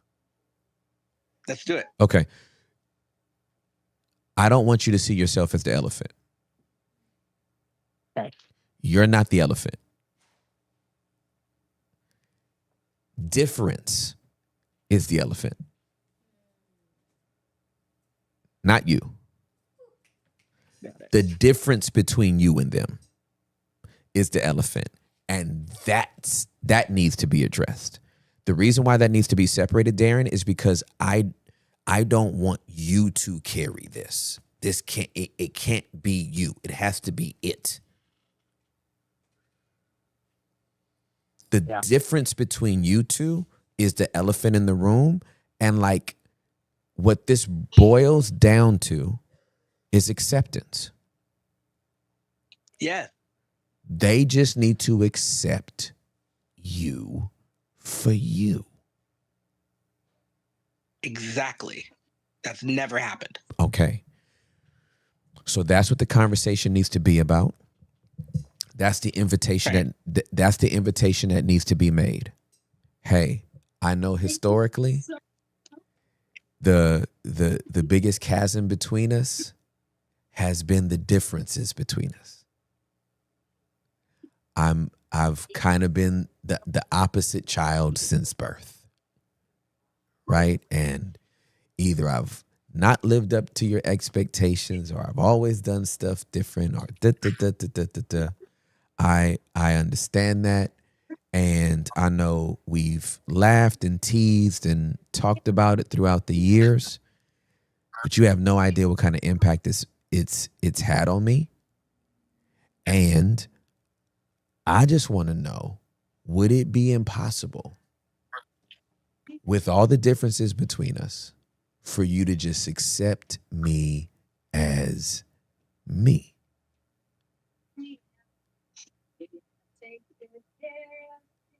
If they say no, that won't be impossible.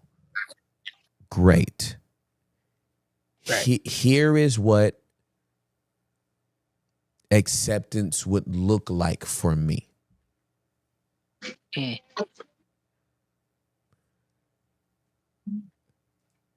You don't have to constantly bring up how different I am from you, that I don't believe the same as you, that I don't vote the same as you, that my wife is white, that right? All the things. However many Like we get it. It's obvious. Thank you. Right. It's obvious. Thank you. Duly noted. You've made your point. Right. You know I'm different.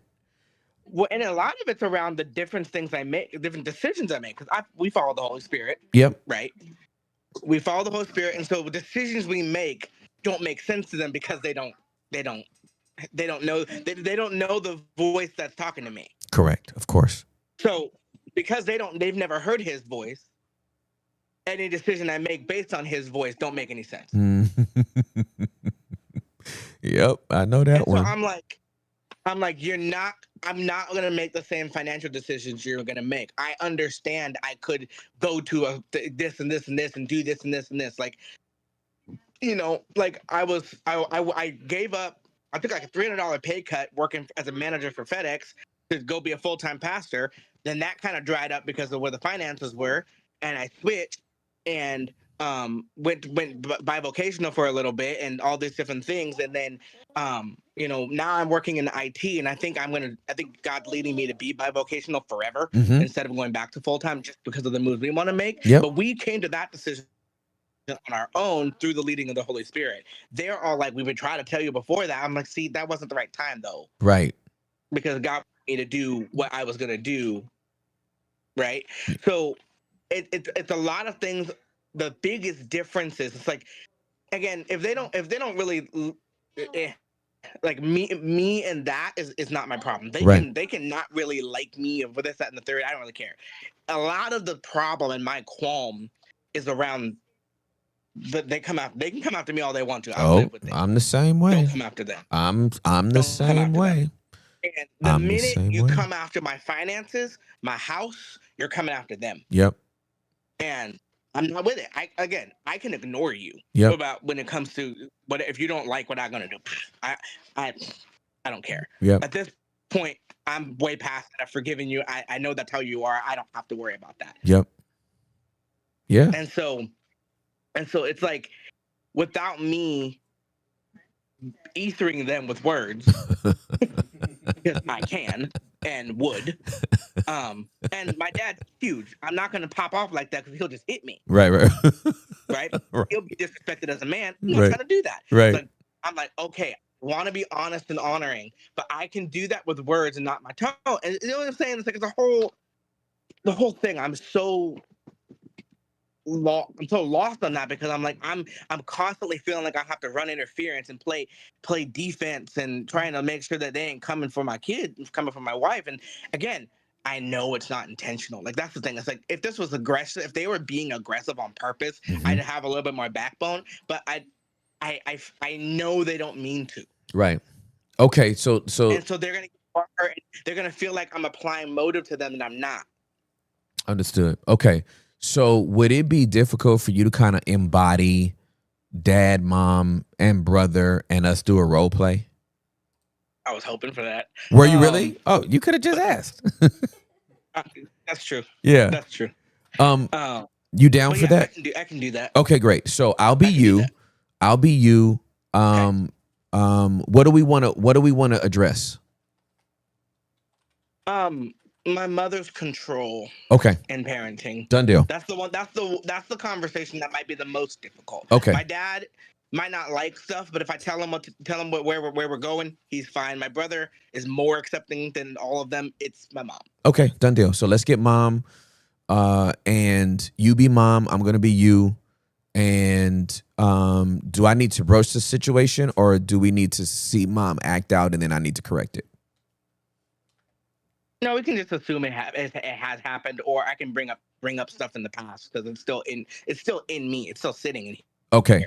I need to get it out. Okay, done deal. So you be mom, I'll be you, and we're just gonna deal with the way she tries to control and tell you how to run your family and your daughter and all the things. Got it. Got it. Okay. When you're ready, say ready. Ready. Sweet. Hey, mom, how are you? I'm good, baby. How you doing? I'm good. I love you so much. Hey, is now a bad time for us to have a conversation? No, it's not. What's up? Okay, so I'm gonna tell you right now, it's probably gonna make you mad. Okay. So I need to talk to you about the behavior that you've shown when it comes to my nuclear family.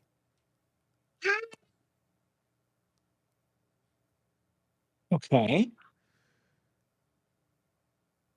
Mommy, you're controlling.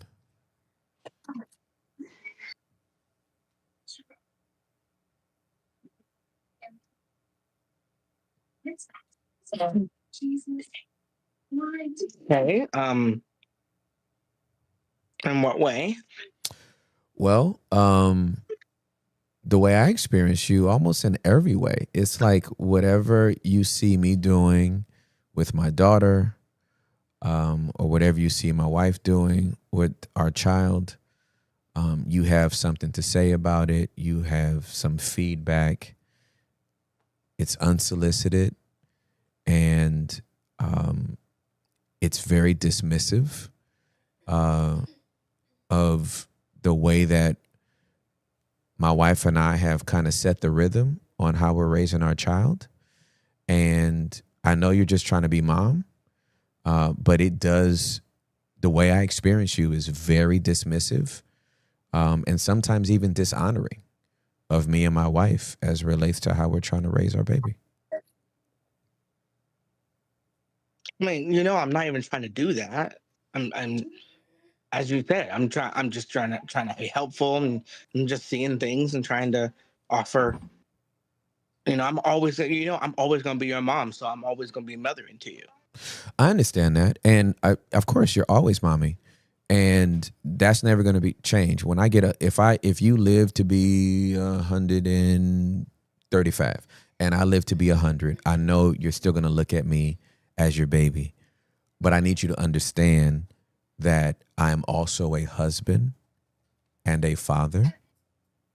And when I got married, that leave and cleave got real. And so I know you got big grandmama energy right now, and of course I'm sure you have a lot of wisdom. You raised us. I'm sure you have a lot of wisdom to give us. But I would like to know, would it be difficult for you to only give us that wisdom and that feedback when we ask for it? No, I guess I can do that. Let's see. Yeah. Thank you. Yeah, that's literally all I'm asking for. Like, I don't mind you being grandmama. But sometimes when you give the advice in trying to help, it's almost like you forgot that I'm an adult. So I just, if it wouldn't be hard for you, it would be amazing if you would only give that feedback when we actually ask for it instead of assuming. Got it. I think I can do that.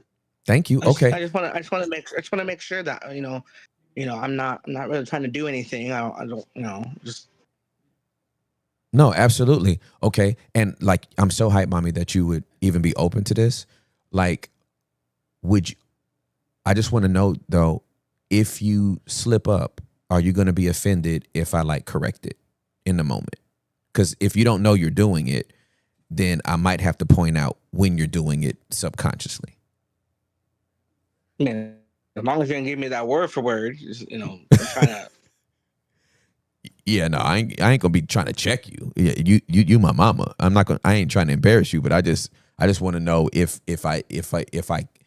you happen to slip into it unknowingly, I just want to make sure you won't be offended if I point it out. Yeah, well, I guess as long as you're not being disrespectful, Absolutely, I would never disrespect you. Never. Okay. Good. Thank you. Good chat. Good chat, mama. Scene.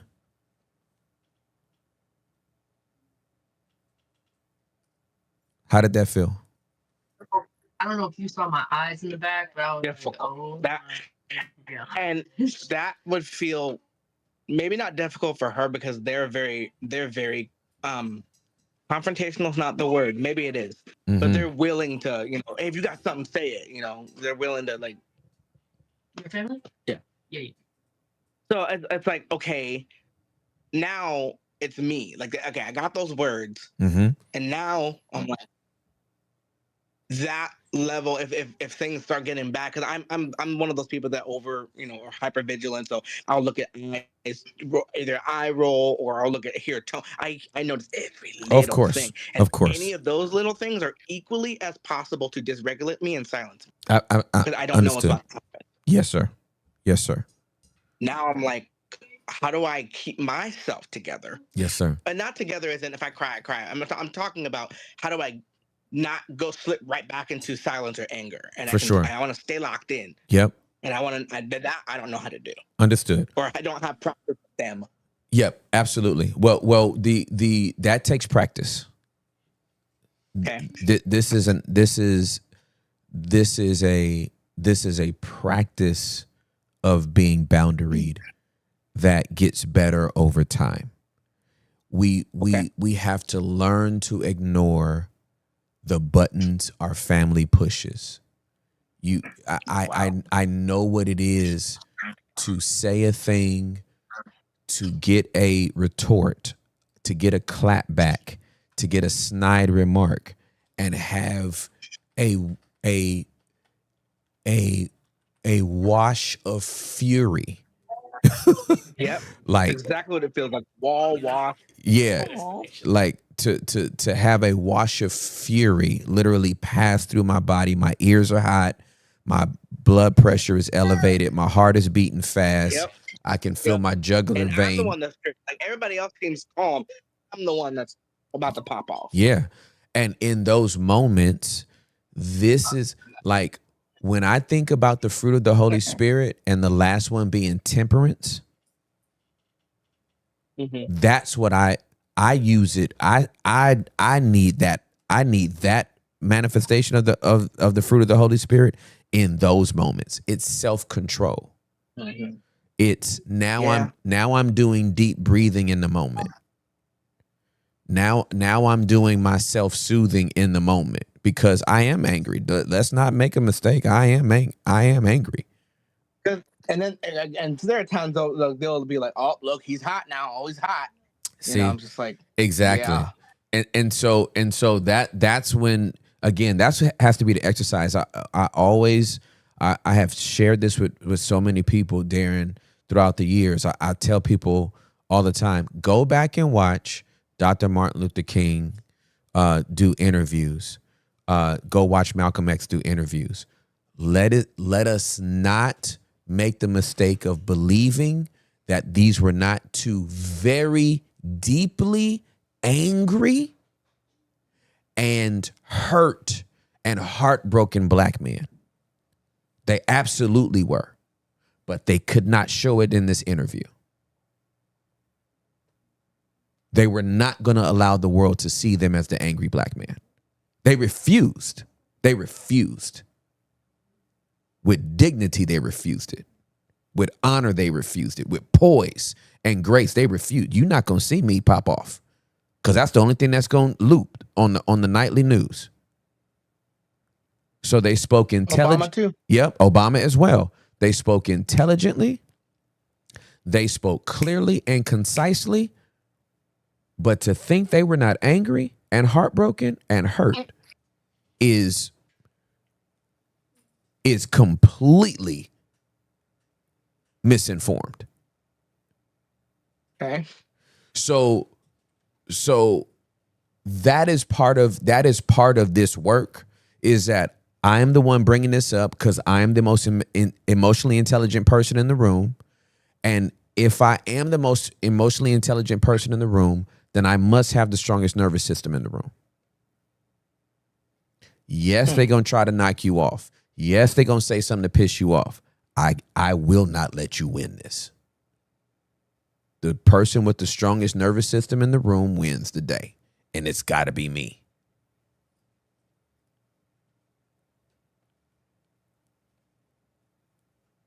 So I don't care if you got to listen to praise and worship music all day while doing Tai Chi and reading 18 Bible verses, whatever you got to do for that moment. Because it's no different than preparing for a sermon. Yeah. The approach is not different. It's just like, or like maybe a sermon isn't a good example. If I have to do a funeral, there's a different level of pressure. When I have to officiate a wedding, there's a different level of pressure. And so understanding, like, I'm going into what is going to be a conversation that will be tense and could possibly trigger me. Holy Spirit, I'm asking for your self-control to be manifest as I have this conversation, so that at the end of the day, they may see the light of your glory and not the fury of my emotions. In Jesus' name, amen. Mm-hmm. Light of a fury. I got that. Right? And they're going to walk. And when you get through it, you might need to debrief and cuss. Like, you might need to, like, break a dish outside after you get through it. But in the moment, it's like, no, I got my containment crew. That's right. That's exactly right. You got your containment crew, and before and after, you can get all of everything out that you need to get. Lock in on that moment, debrief on the other side, decompress on the other side. But you can win the day. And the microaggressions and these are real. I need everybody that's listening to understand. The eye rolls, these are microaggressions. The huffing and puffing, the body language, all of that is microaggressions. And it's meant to trigger, because 55% of communication is body language. 55%. 38 is tone. 7 is the actual content that comes out of your mouth.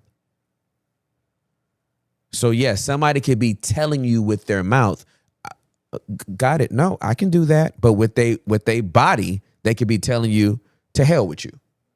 And that can be triggering. And we're informed by their bodies, but we are not instructed by their bodies. Their bodies do not tell us what to do. Say that again. Yes, we're informed. Their bodies give us information, but their bodies are not instructors. Or they are not instructors. They don't tell us what to do. Ooh. Your eye roll does not tell me what to do next. Your neck roll does not tell me what to do next. It tells me a lot about you. It does not tell me what I'm supposed to say to you. Okay. Right? So the fidgeting leg, that tells me where you are with the information I'm telling you. That does not instruct me on what I need to say now. Oh, so you just gonna fidget your leg? Oh, you just gonna roll your neck? No. You're bothered by this. That's all that bouncing tells me. Your eye rolling tells me you would really want to dismiss this, but you're trying to be honoring because I'm talking to you in a tone that doesn't make your cortisol levels splash. I'm locked in with you. I hear everything that you're saying and not saying. All I want is agreement. Notice that I put everything I asked your mom in that role play in a no-oriented thing. Will this be too hard for you? Would it be difficult for you? Would you be I read the book. right? I metabolize that too. Right? Would you be offended? Please don't be offended when I follow up with this. This is accountability 101. You said you ain't doing it on purpose. I'm going to have to tell you when you're doing it subconsciously. So those are my submissions, my friend. All right. How do you feel? A different kind of pressure. Uh-huh. It's a call up. Yes, sir. I feel called up. Yes, sir. Absolutely. As you said early on in the basement, get your weight up. That's right. And I feel challenged. Yes, sir. To do better, right? Yes, because sir. According to the word. Yep. I also feel terrified. That's the word I want. Good. Because this could all blow up, and I don't want it to. Yeah, absolutely. And that's so good for you to call out. I already feel abandoned and alienated from them, even though they've accused me of alienating them. Yep. And I don't want to complete that loop. I get it. That's such a good call out. And this is why your brother hasn't done it. Mm-hmm. This is why your brother says, hey, that's just the way they are. Just deal with it. Why? Because he would rather keep the unhealthy paradigm instead of being brave enough. He was always the peace. That's right. Keeper. That's right. Absolutely. Maker. Which is the unhealthy. Peacekeeper. He's keeping the peace. He's keeping the dysfunctional peace. He's always been there. He's like, I feel like I have to be the one to go between y'all. And he was honest enough with me one night. He was like, hey, I need to let you know. And he said it with me. He was like, I need to let you know. I'm letting you know what I want for our family, but I can't be the peacekeeper anymore. I'm like, good. Absolutely. No one was asking you to. That's right. Exactly. Amazing. Exactly. Yeah. Yeah. He deputized himself for that role, right? Like, yeah. Yeah. So he's stopping, and I'm like, thank you. Yeah. That's helpful for you. Yeah. But at the same time, I'm like, I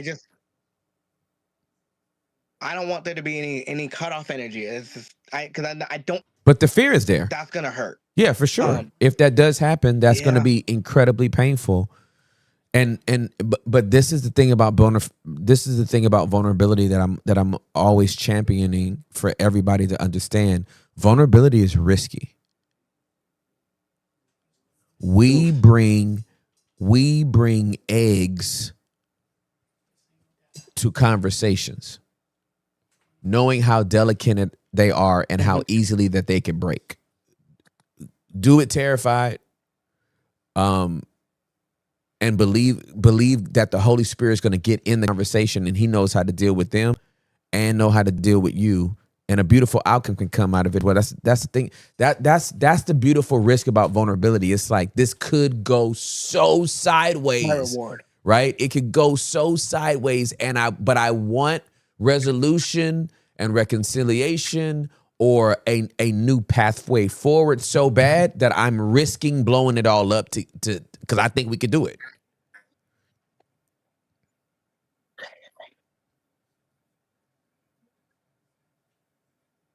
So this is an invitation to your mom. Okay.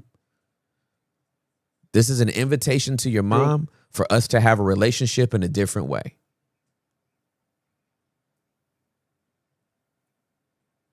And she gets to accept it, which obviously I know you'll be happy about, or she gets to reject it, which you will be sad about. But if the invitation is not given, got it.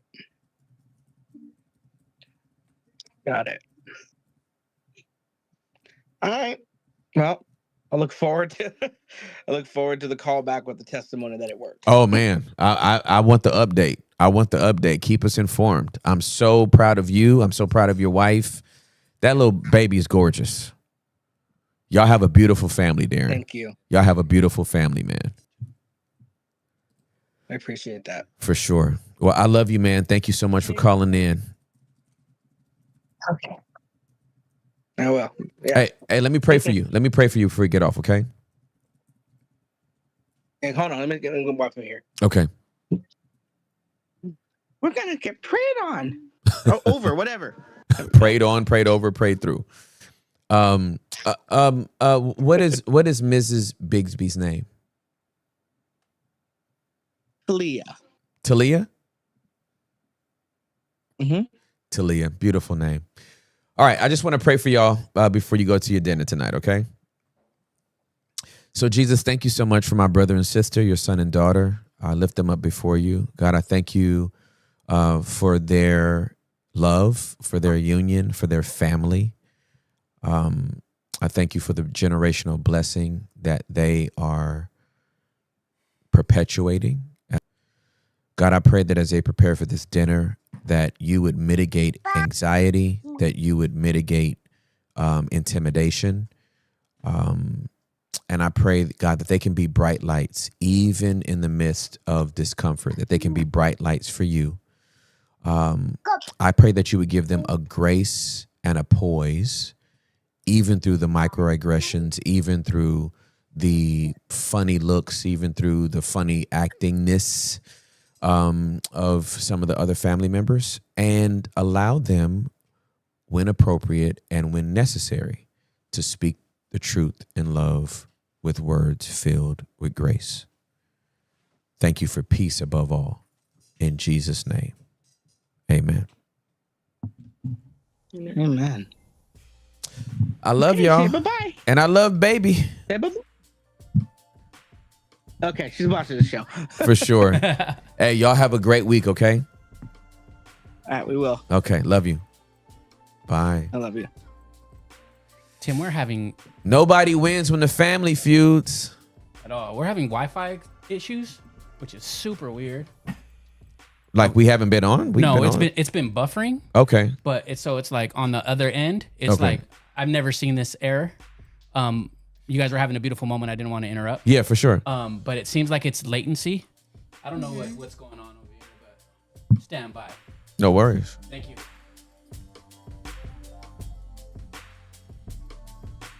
Boom. Well, shout out to 740 in the chat.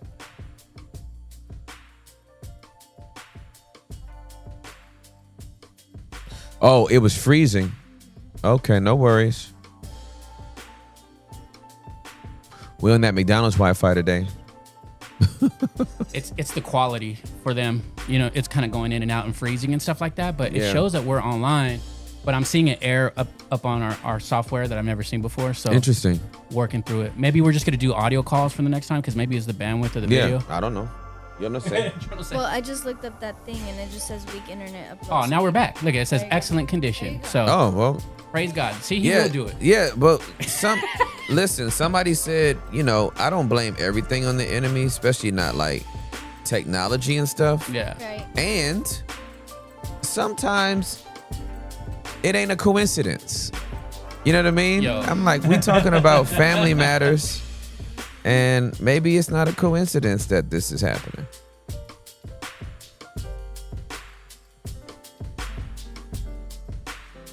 This is such a dope vibe here. The washer rage, man. Dude, that hit. Hey. The washer rage. That's what it is, right? It has to be. Whew. I love it.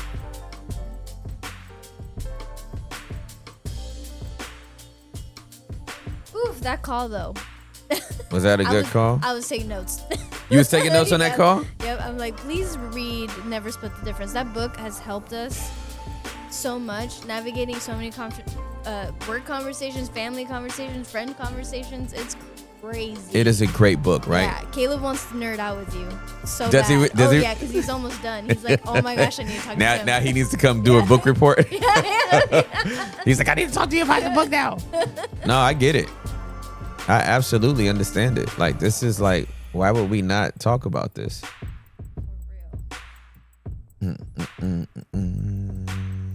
Just to be safe, let's just do audio for the next call, Tim. All good. Thank you. I'm Gucci. No problems with me, man. No problems with me, man. No problems with me, man.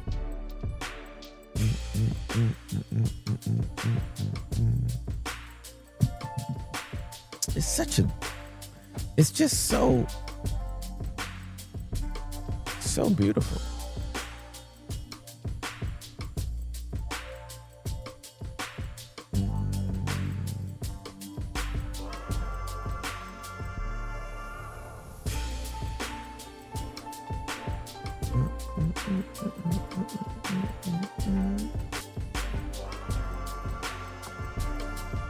All right, we got our next caller coming on the phone line. Rob, can you hear us?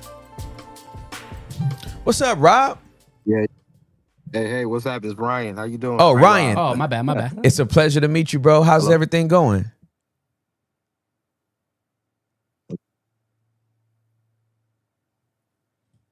It's going all right. How you doing? I'm doing well, my friend. I'm doing well. What's going on today? Good. Hey, I wanted to reach out. I've been kind of in a bit of a situation in my past, and I kind of want to provide a little context. I didn't realize over the last few years, I've been bivocational for a little while. And I am kind of professionally and vocationally, I have taken on a lot. I really don't have boundaries, really. Okay.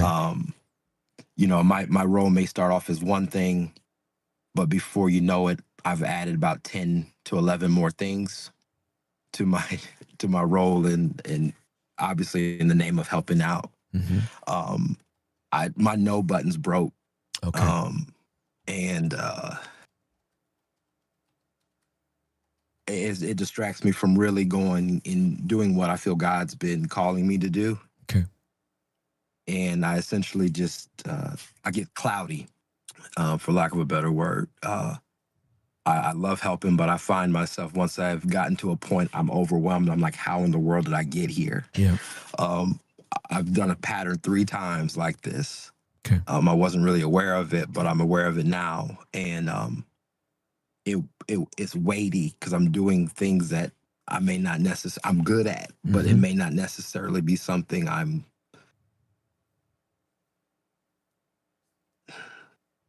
it's an opening, so I help. I fill in the gap, and I'm out of position a lot. Okay.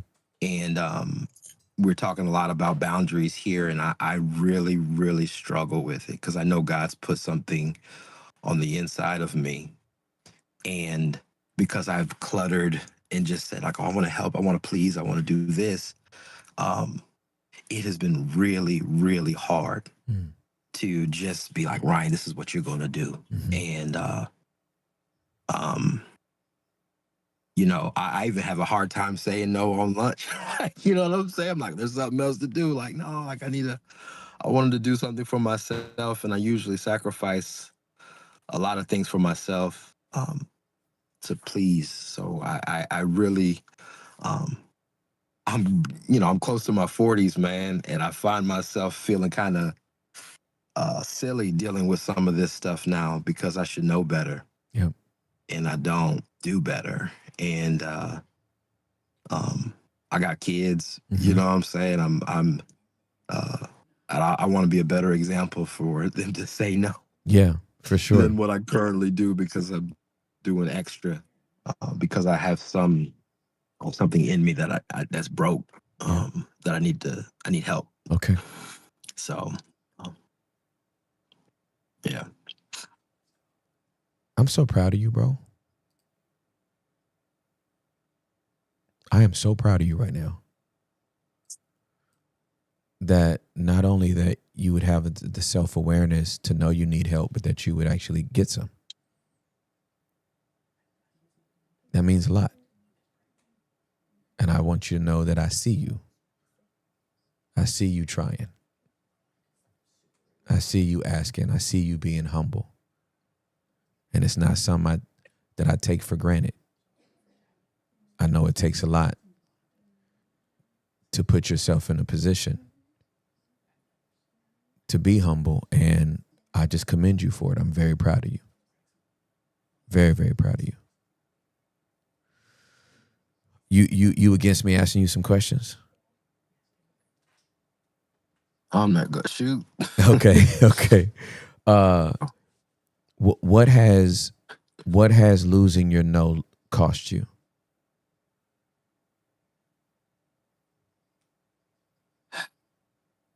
peace, sleep, um, just time. Mm-hmm. I've lost a lot of time. Mm.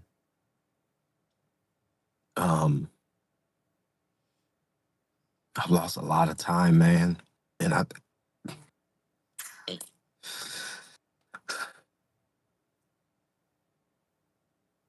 almost feel like I've lost.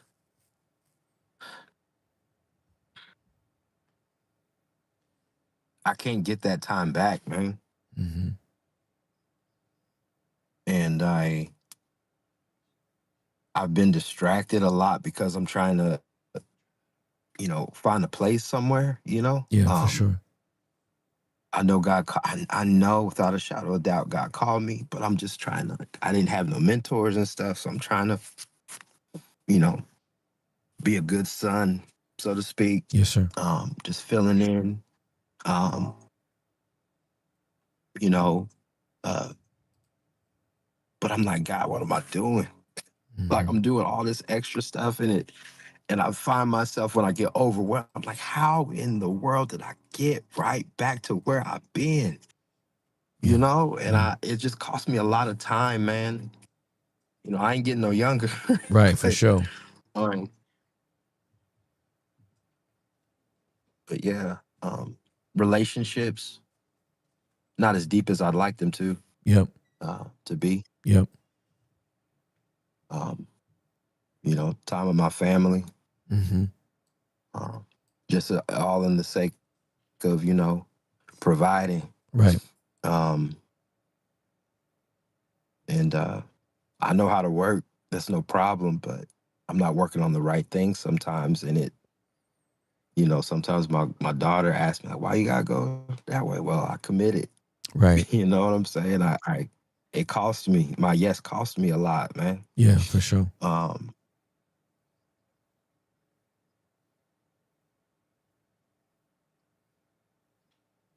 Yeah. Yeah. Okay. Um, you said your no was broken. Yeah, man. Who broke it?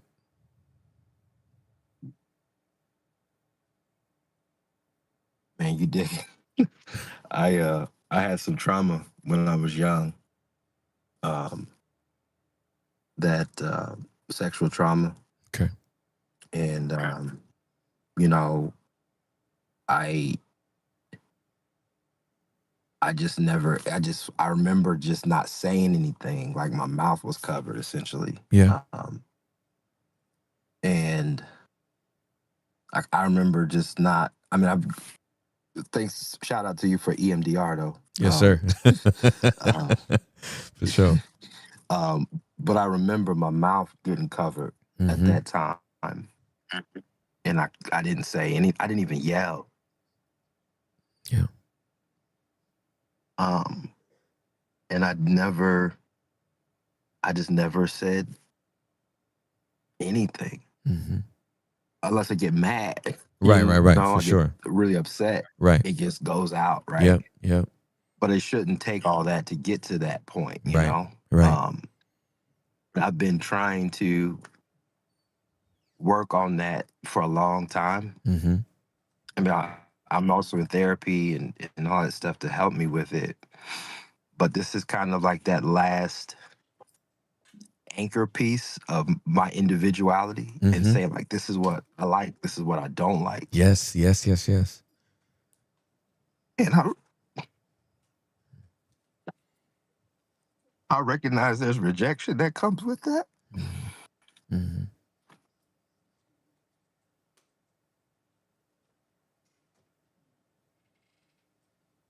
But I keep like hitting it Mm-hmm. every time and I back off, Mm-hmm. When it comes to that opportunity, I back away Mm-hmm. because I'm scared of what happens on the other side of it. Mm-hmm. Mm-hmm. You have articulated very well one of the main reasons why so many of us would choose to remain people pleasing, even though we know it's killing us inside. Because if I said no, or if I told y'all what I really liked and I didn't want to go to the restaurant y'all all picked because I don't want to eat what they have there, right? Then maybe you'll be like, oh, man. And that, even a rejection of that, we ain't even talking about nothing deep. Just, I don't feel like going to Chipotle today. If that's rejected, then I can't tell you nothing deeper. You couldn't get over the fact that I didn't want to go to Chick-fil-A for lunch today. You have no idea. I just did that. I literally just did that. Wow. I literally just did that. Oh, God, I promise you. I felt like I'm like, what are they going to think about me? Yeah. Yeah. I really didn't want to eat. Yeah. I didn't want to go with them Yeah. today. Yeah. I chose me, and I felt like I had to hide. Yeah. Yeah. Yeah. Yeah. Yeah. It ain't nothing deep. We talking food. It's like, bro, I bought my lunch. You know what I mean? Like, Exactly. I got bomb leftovers. I don't want. I just need a microwave. Y'all need to go. I'm not getting out in traffic. Y'all need to go. I'm trying to save that money For sure. something else. Absolutely. For sure. Ooh. Okay, so But yeah. Go ahead. Go ahead. No, please. What were you gonna say? I just know, man, like, doing all this has messed up my vision because people have given me what they think is best for me. Yeah. And I don't even know what's best for me sometimes, man. Yeah. And I just know when I'm in it that it ain't right. But I already say yes to something. Yeah, for sure. And I want to be a person of integrity to follow through and almost, even though it may not be mine. Absolutely. I just pick it up because it's in my circles. So I feel like I gotta pick it up and run with it. Right. That I'm doing it mad and still want to do it excellent. Yep, I've been there. I can identify with you. Oh my God, I can identify with you. I used to do the same thing. It would feel like, I think I described it a couple of weeks ago. It felt like a volcano was in my chest. To give away. I gotta run. Yeah. To give away a yes that I never wanted to give. And I am a man of my word. I'm responsible. If I tell you something, I am going to show up, even if I didn't want to be there. But damn, it's a whole fiery inferno in my chest. Because I know I gave up my no just to please, and it was, oh man, it was it's a horrific feeling. It's a horrific feeling, one that I know all too well. I can identify with you.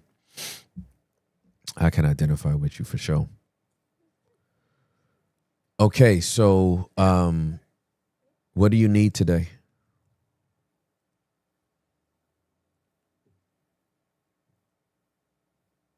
Honestly, man, I need prayer to get through it. Yeah. To not keep hitting the wall. For sure. Okay. Prayer, absolutely. Are you against me offering? I don't know what it's like on the other side either, man. I understand. Are you against me offering you some tools, some advice? I'm more than open. Okay. I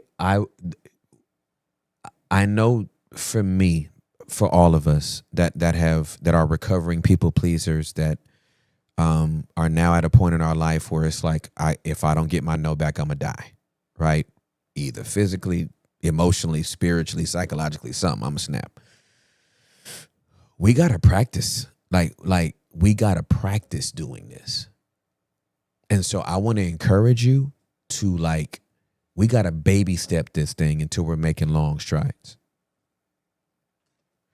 And I know we was just talking lunch, but sometimes it starts with lunch.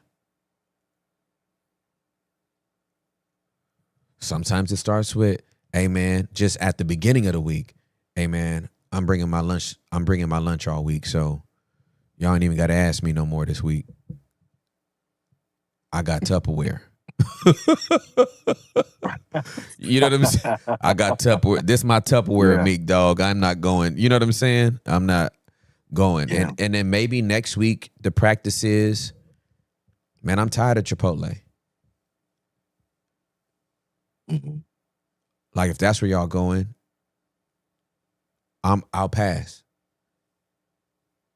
Or if y'all gonna go and come back, cool. Cause I'm gonna go to Salada. I don't know. I'm just making. I don't know what's around there.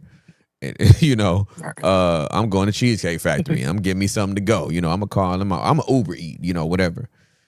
If you could just start making those baby steps. Obviously, this is practical for work. Let me give you one. If it's church or home or whatever, family. Let me get back to you on that. Maybe you're not comfortable enough with your no to say right in their face, no. You know what I mean? Hey, can you help me? No. Hey, can you serve at the church this weekend? Yeah. We need some men to show up on Saturday to stack the chairs. No, right? That might, it's like, hey, one way you can buffer that until you get used to it, you could just go, hey man, let me get back to you on that. Let me check my schedule. Mm-hmm. Let me check my calendar. It removes you from the awkwardness of using a no that you haven't used in years, decades, right? And then remove from the situation. It's like, okay, sometimes it's appropriate depending on the relationship or the situation. I can just follow up in an email and be like, hey man, I checked my schedule. I'm not going to be able to do it. Or text message. Hey, I'm just following up with you. I did check my calendar. I'm not going to be able to do it. Phone call. Right. Or if you see him again, hey, yesterday I told you I'd check on it. Man, I'm not going to be able to do it. I apologize for any inconvenience that causes you, but I'm not going to be able to be there that day. Just leave, give yourself a buffer until you can get used to it. I got mine back. I can turn into a 3-year-old quick as hell. Like somebody would be like, hey, bro, I'm trying to get there. You know what I mean? But it took years, bro. It took years to get there where, people ask me now like, hey, you going to the thing after the, I'm going home. And they just bust out laughing like, man, you don't ever be nowhere. Be like, sure don't. Ain't nobody about to Shannon Sharp me. I'm going home. Right. I ain't gonna be at no Denny's at 1:00 in the morning. I'm going home. Right. So that in addition to prayer, that's my advice for you to start. Start with the lunches. That's low hanging fruit. But then when you get, even with loved ones, give yourself that buffer. Don't say yes in that moment. And of course, you're not comfortable with your no yet. Just give yourself that beat to say, right? Like for a covering people pleaser like myself, a person would ask, and I would be saying yes before I even checked in with my own self. Like, I don't even know if I want to do that. So they would start asking, hey man, do you want to do such and such? And I would be like, you know what? Before I commit, let me just check. Let me just make sure I ain't got nothing else to do. And that just gave me enough time to kind of settle within myself, really check in with myself. Do I actually want to do this?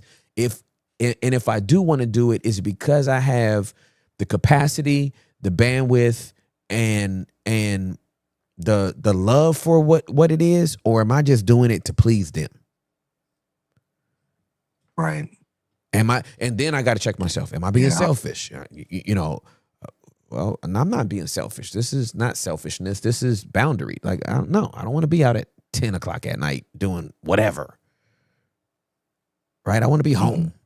And so give yourself that time to be able to make an informed decision because you've checked in with your body and you're doing the thing for you. Yeah. I think that's the part, man. Like, I don't think I've slowed down enough to be like, to even check in. I just speed past go, you know? Yes, sir. And I don't, I think that feeling, just the short time, I just felt like it was like terror. Oh, for sure. You know what I mean? Absolutely. I gotta get used to it. Yeah. No, man, when I'm telling you, I didn't physically like break out into sweats when I first started boundering and using my no, but man, it was so foreign to me that every time I got ready to say no, it's like I had a spike of anxiety. At even the thought of telling this person like they're gonna feel rejected, I'm letting them down. If I'm not there, how is it gonna work? And I'm like, there's 8 billion people on the planet. They gotta find another nigga. I can't be the only one that can do this today.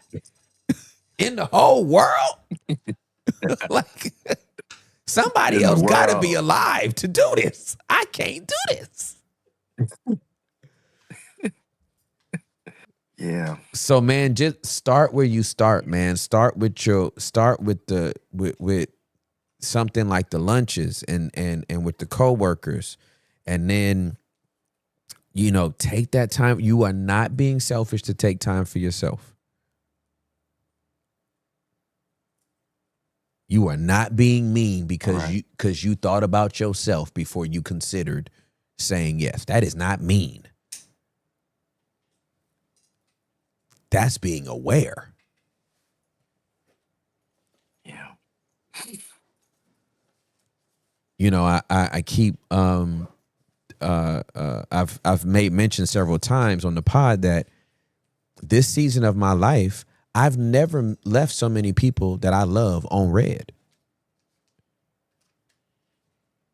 I've never had so many phone calls and voice messages that I haven't been able to get back to.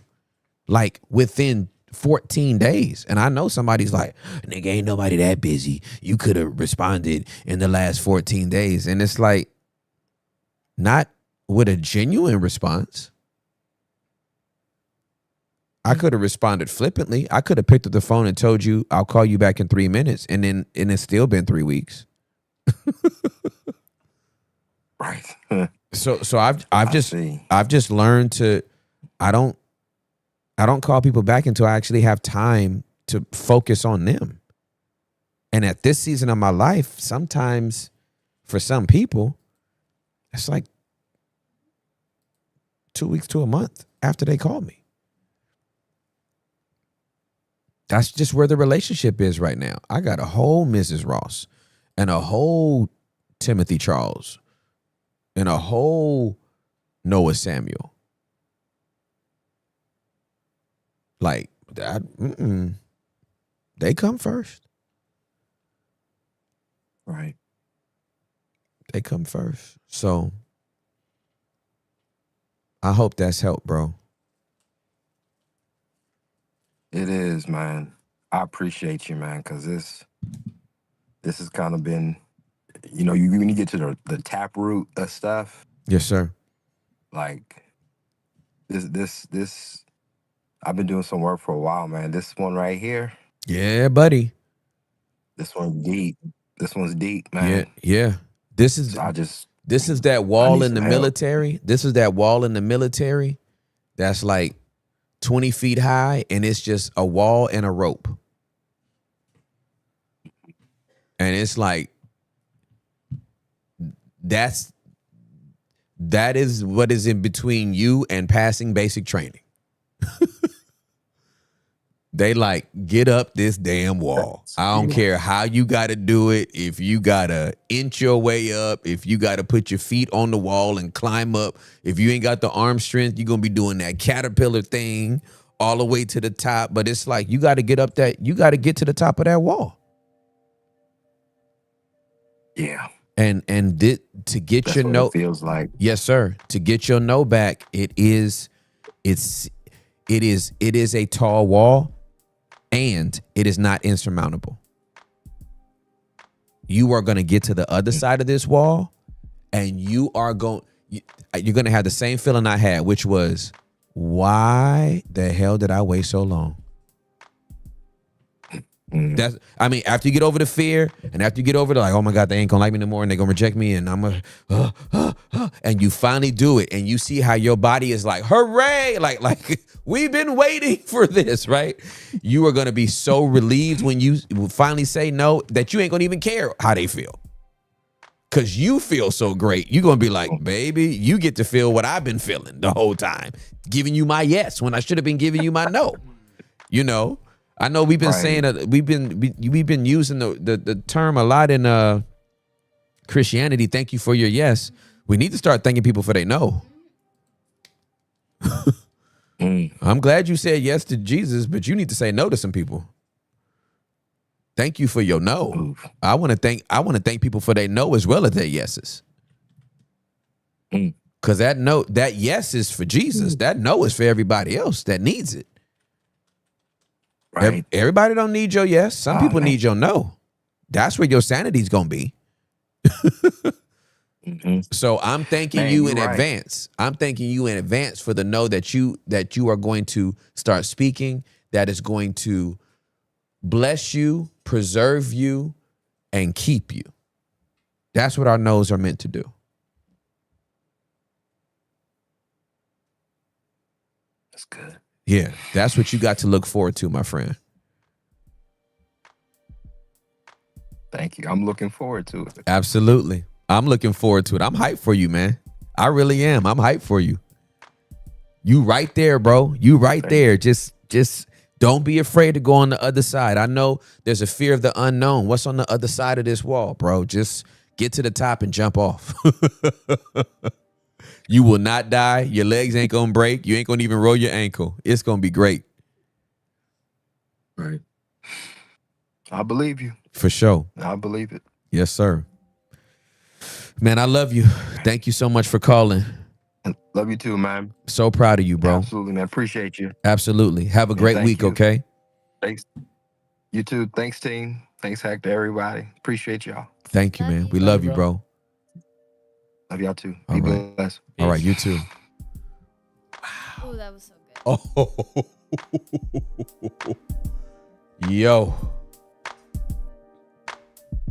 Yo. Ain't no more calls. Oh, no. Ain't no more calls today. Oh, no. Not after that one. Oh, no. Like Bugs Bunny. Oh, no. Hey, yo, I'm so proud of him. He's a handsome man, too. Like, but to show that level of vulnerability, man, y'all better stop playing with my people, man. I love when men cry. It like does something to my heart. Yeah. It's so sweet. What? I be crying all the time. I'm like, I'll cry with you. Hey, it's so funny when I got married to Juliet, she would tell me, she was like, I prayed to God for a man that would not be afraid to show his emotions. And then she saw how much I cried, and she was like, I should have been more specific.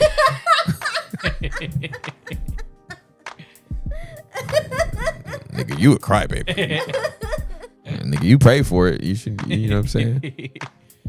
I got what I wanted. You got what you wanted. Thank you for your no, Tim. Yeah. Thank you for showing us how to say no. For real. Hey, that no is important, bro. Like, that no is like, yeah, thank you for your yes, and thank you for your no. We need a lot more no's out here. Mm-hmm. These no's that keep you out of trouble. These no's that keep you from getting spiritually manipulated. These no's that keep you from being taken advantage of. Yeah. Again, I know we thanking a lot of people for these yeses. Thank you for your yes. Thank you for your yes. You better thank you thank me for my no. Mm-hmm. My no kept me. Yeah. Is that our next tattoo? Yeah. Thank you for no. No, or just no. Just N-O. Right next to the B. Yeah, right next to the B. Just put no. With a period. No exclamation mark. Ain't nobody yelling. It's just final. No. No, I'm yeah. Yeah, you gotta have some no's in your life, man. There's a whole lot of like, yeah, thank you for your yes. And thank you for your no. Yeah. Thank you for your yes. And thank you for your no. Thank you for your yes. Hey. And thank you for your no. I said thank you for your yes. And thank you for your no. Thank you for your yes. And thank you for your no. The yes people know. The no people don't.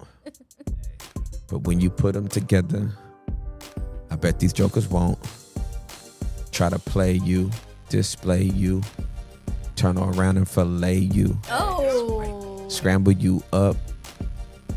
Omelet up. It's a no for me. No for me. It's a no for me. It's a nah. It's a no for me. It's a no for me. It's a no for me. What used to be a yes is a no for me. What used to be a yes is a no for me. What used to be a yes is a no for me. It's a no for me. It's a no for me. What used to be a yes is a no for me. What used to be a yes is a no for me. What used to be a yes is a no for me. It's a no for me. It's a no for me. It's a no go for me. A no show for me. A yo no say for me. Yo no say for me. I'm not gonna be there. Nope. I'm not gonna be there. Nope. I hope you're prepared. I'm not gonna be there. It's a no for me. Trying to say it's a no for me. It's a no go for me. Hey, for real, a no show for me. It's a no for me. I don't care where you gonna be. Hey. It's still a no for me. It's still a no for me. It used to be a yes. I said it with my chest. But now I found something. Gonna give you nothing. I'm not even fronting. It's a no for me. Over here, it's a no for me. No go, no show for me. All I'm trying to say is it's a no for me. It's a no for me. It's a no for me. It's a no. It's a no for me. No show All I'm for trying to me. say is a no for me. Nobody knows it's a no for me. Until you try to show, then it's a no for me. Hey, nobody knows it's a no for me. Until you try to show, it's a no for me. I'm like, nuh-uh. I'm not doing nada. Nunca. Nunca. Never. I'm not saying nothing. I'm not even fronting. Say it with me. Come on, everybody. You can say it for me. Hey, it's a no for me. Right here, it's a no for we. No for me. It's a no for we. Thank you for a yes, but it's a no for me. Thank you for my yes, but it's a no for me. I thank you for my yes, but it's a no for me. It's a no for me. It's a no for me. How about tomorrow? No for me. Next week? No for me. Mañana? No for me. It's a no for me. It's a no for me. So good, bro. It was just like in the cut too. Oh, like, dude, that thing fit. Hey, it's a no for me. It's a no for me. show for me. It's a no. No go for me. No go for me. No show for me. No mo for me. You better know for me. You better know for me. It was the smooth, like, but subtle, but powerful no. No, and then you flipped it. You're like, nunca. Nunca. Nunca, never. What the no lets you know, no pun intended. You can't do everything. Yep. You got to understand that you're a limited resource. You are not an unlimited resource. We as human beings are not unlimited resources. We're just not. And I know we want to be there for everybody. We can't. It's not possible. Jesus wasn't there for everybody in physical form. He was not there. He healed a lot of people. A lot of people stayed sick. Yeah. He fed a lot of people. A lot of people went hungry. A lot of people. He healed some people. Some people didn't get healed. He raised a couple people from the dead. That's all he had.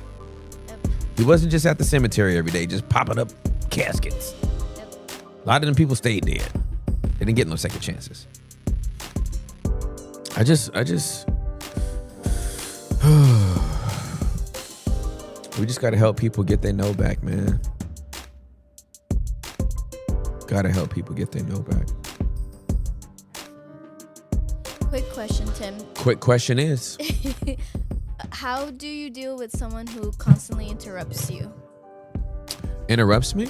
Yes, like you're having a conversation with someone and they're always just interrupting you, like one-upping you in the conversation. Like, how do you deal with that? Someone in the chat was blowing that up earlier, and I was like, that's a good question. Ask him. Interrupting or trying to one up, because those are two different things. Can you talk about both of those? Yeah. Interrupting is just that, right? Like you're trying to finish a thought and they interrupt. One upping is like you've made a statement and now they're trying to best you with a statement.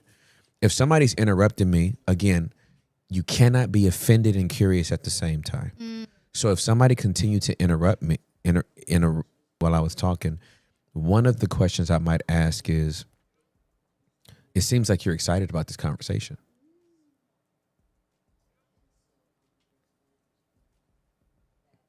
That might be one of my questions. It seems like you have a lot to say about this topic. Like I wouldn't automatically say, why do you keep interrupting me? Curiosity is going to make me hit it from a different approach. It seems like you have a lot to say about this topic. It seems like you're very passionate about this point that I'm making, right? Because I'm inviting curiosity because I want you to talk more because clearly you want to, right? On a one-upping thing, I would probably still be in the same vein. If somebody's kind of one-up me, I would say, it seems like you have a lot of strong opinions about this. It seems like you've already made up your mind on this topic. What? Well, yeah, it seems like you made up your mind because anything I say, you just seems like you're closed off to new ideas as it relates to this topic. What? Oh yeah, seems like you're closed off to new ideas as it relates to this topic. That's good. So that's how I would deal with those. That's so good, Tim. Thank you. I'm a nerd. I'm a nerd We're here for it. for all things communication. Yeah. I just am. So good. Everybody's teaching me something when they talk. Everybody. Even bad teachers are teaching you something. If you're paying attention. Oh, yeah. I actually just had a conversation with someone because they were just venting about how they're tired of bad leaders. And at the end of the conversation, we just ended up like, actually, we're grateful for bad leaders because they teach us what not to do. Oh, listen, I've learned from so many bad leaders. It's awesome. It is awesome. I like it a lot. What have you learned? Thanks for being a good leader, Tim. Yeah, for real. And shout out to Hector and Rachel for their anniversary. Hector, we Cuties. survived without Hector, but can't wait to see you back, homie. For real, we miss you. We miss his ad-libs. You got the shout out. Do we though? I do. I actually do. Absolutely. Do we though? Yes, absolutely. I don't think you do. You don't know me. Did it make you uncomfortable? Not at all. I don't think so. Look at the time. I saw it. Oh my God, where did that music come from? It's like Derek knew what button to push. Hey, Monday is a wrap, y'all. Monday is a wrap, y'all. Hey. We'll see y'all tomorrow. Listen, I have been Timothy Charles Ross. I'll be the same guy tomorrow. That's Derek Santiago, Juliana Buendia, Karlovich, Baby Karlovich. We'll see you tomorrow on Wide Open. Peace.